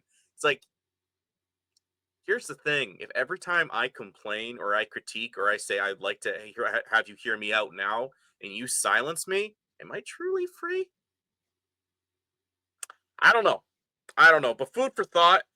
Manny, do you have anything with this community that you like a promotional donation thing? Other podcasts that you recommend? Anything that you like to promote before we kind of close this up? Well, if you want to help support rural Americans here in Southern Colorado, we run a community center here. You can find us at slvtspot.org. That's SLVTEASPOT. Any donations that go through our website there go directly back into community programming and eventing in and out of the center here, which is available to everyone within the community. A lot of the work that we do is in identity reconciliation. So we work with individuals to identify and conflicting senses of identity and resolve those so that they can live more authentic representations of themselves, find their voice, and then empower them to use them on a local scale. If that's the kind of America you want to live in and support, find us at slvtspot.org. Other than that, I employ you to support, a local organization doing some similar work that maybe is more in line with the version or way you believe that work should be done or avenue that work should be done through. I'm although I am not altruistic, I am also not all promoting. It's fair. Can't ask for more than that. Well, Manny, thanks for coming on. I do appreciate your brain, your insights, and your intellect. I know it brain and intellect, but no, there's two different things. Is that you have a mind that actually cares about your neighbor, and you have an intellect that I really like the way you break things down very succinctly. And I hate to say this, but I was saying this during even C19 that a lot of people were leaving the pulpit or listening to the guy behind the pulpit, and they went to the podcast. And ironically, the very word sermon means a talk, a conversation. Hmm. And I think that's the problem is that we've been trained, listen to the guy, that has the respect, the pedigree, the degree, as opposed to let's just sit down and talk with one another. Let us reason together, right?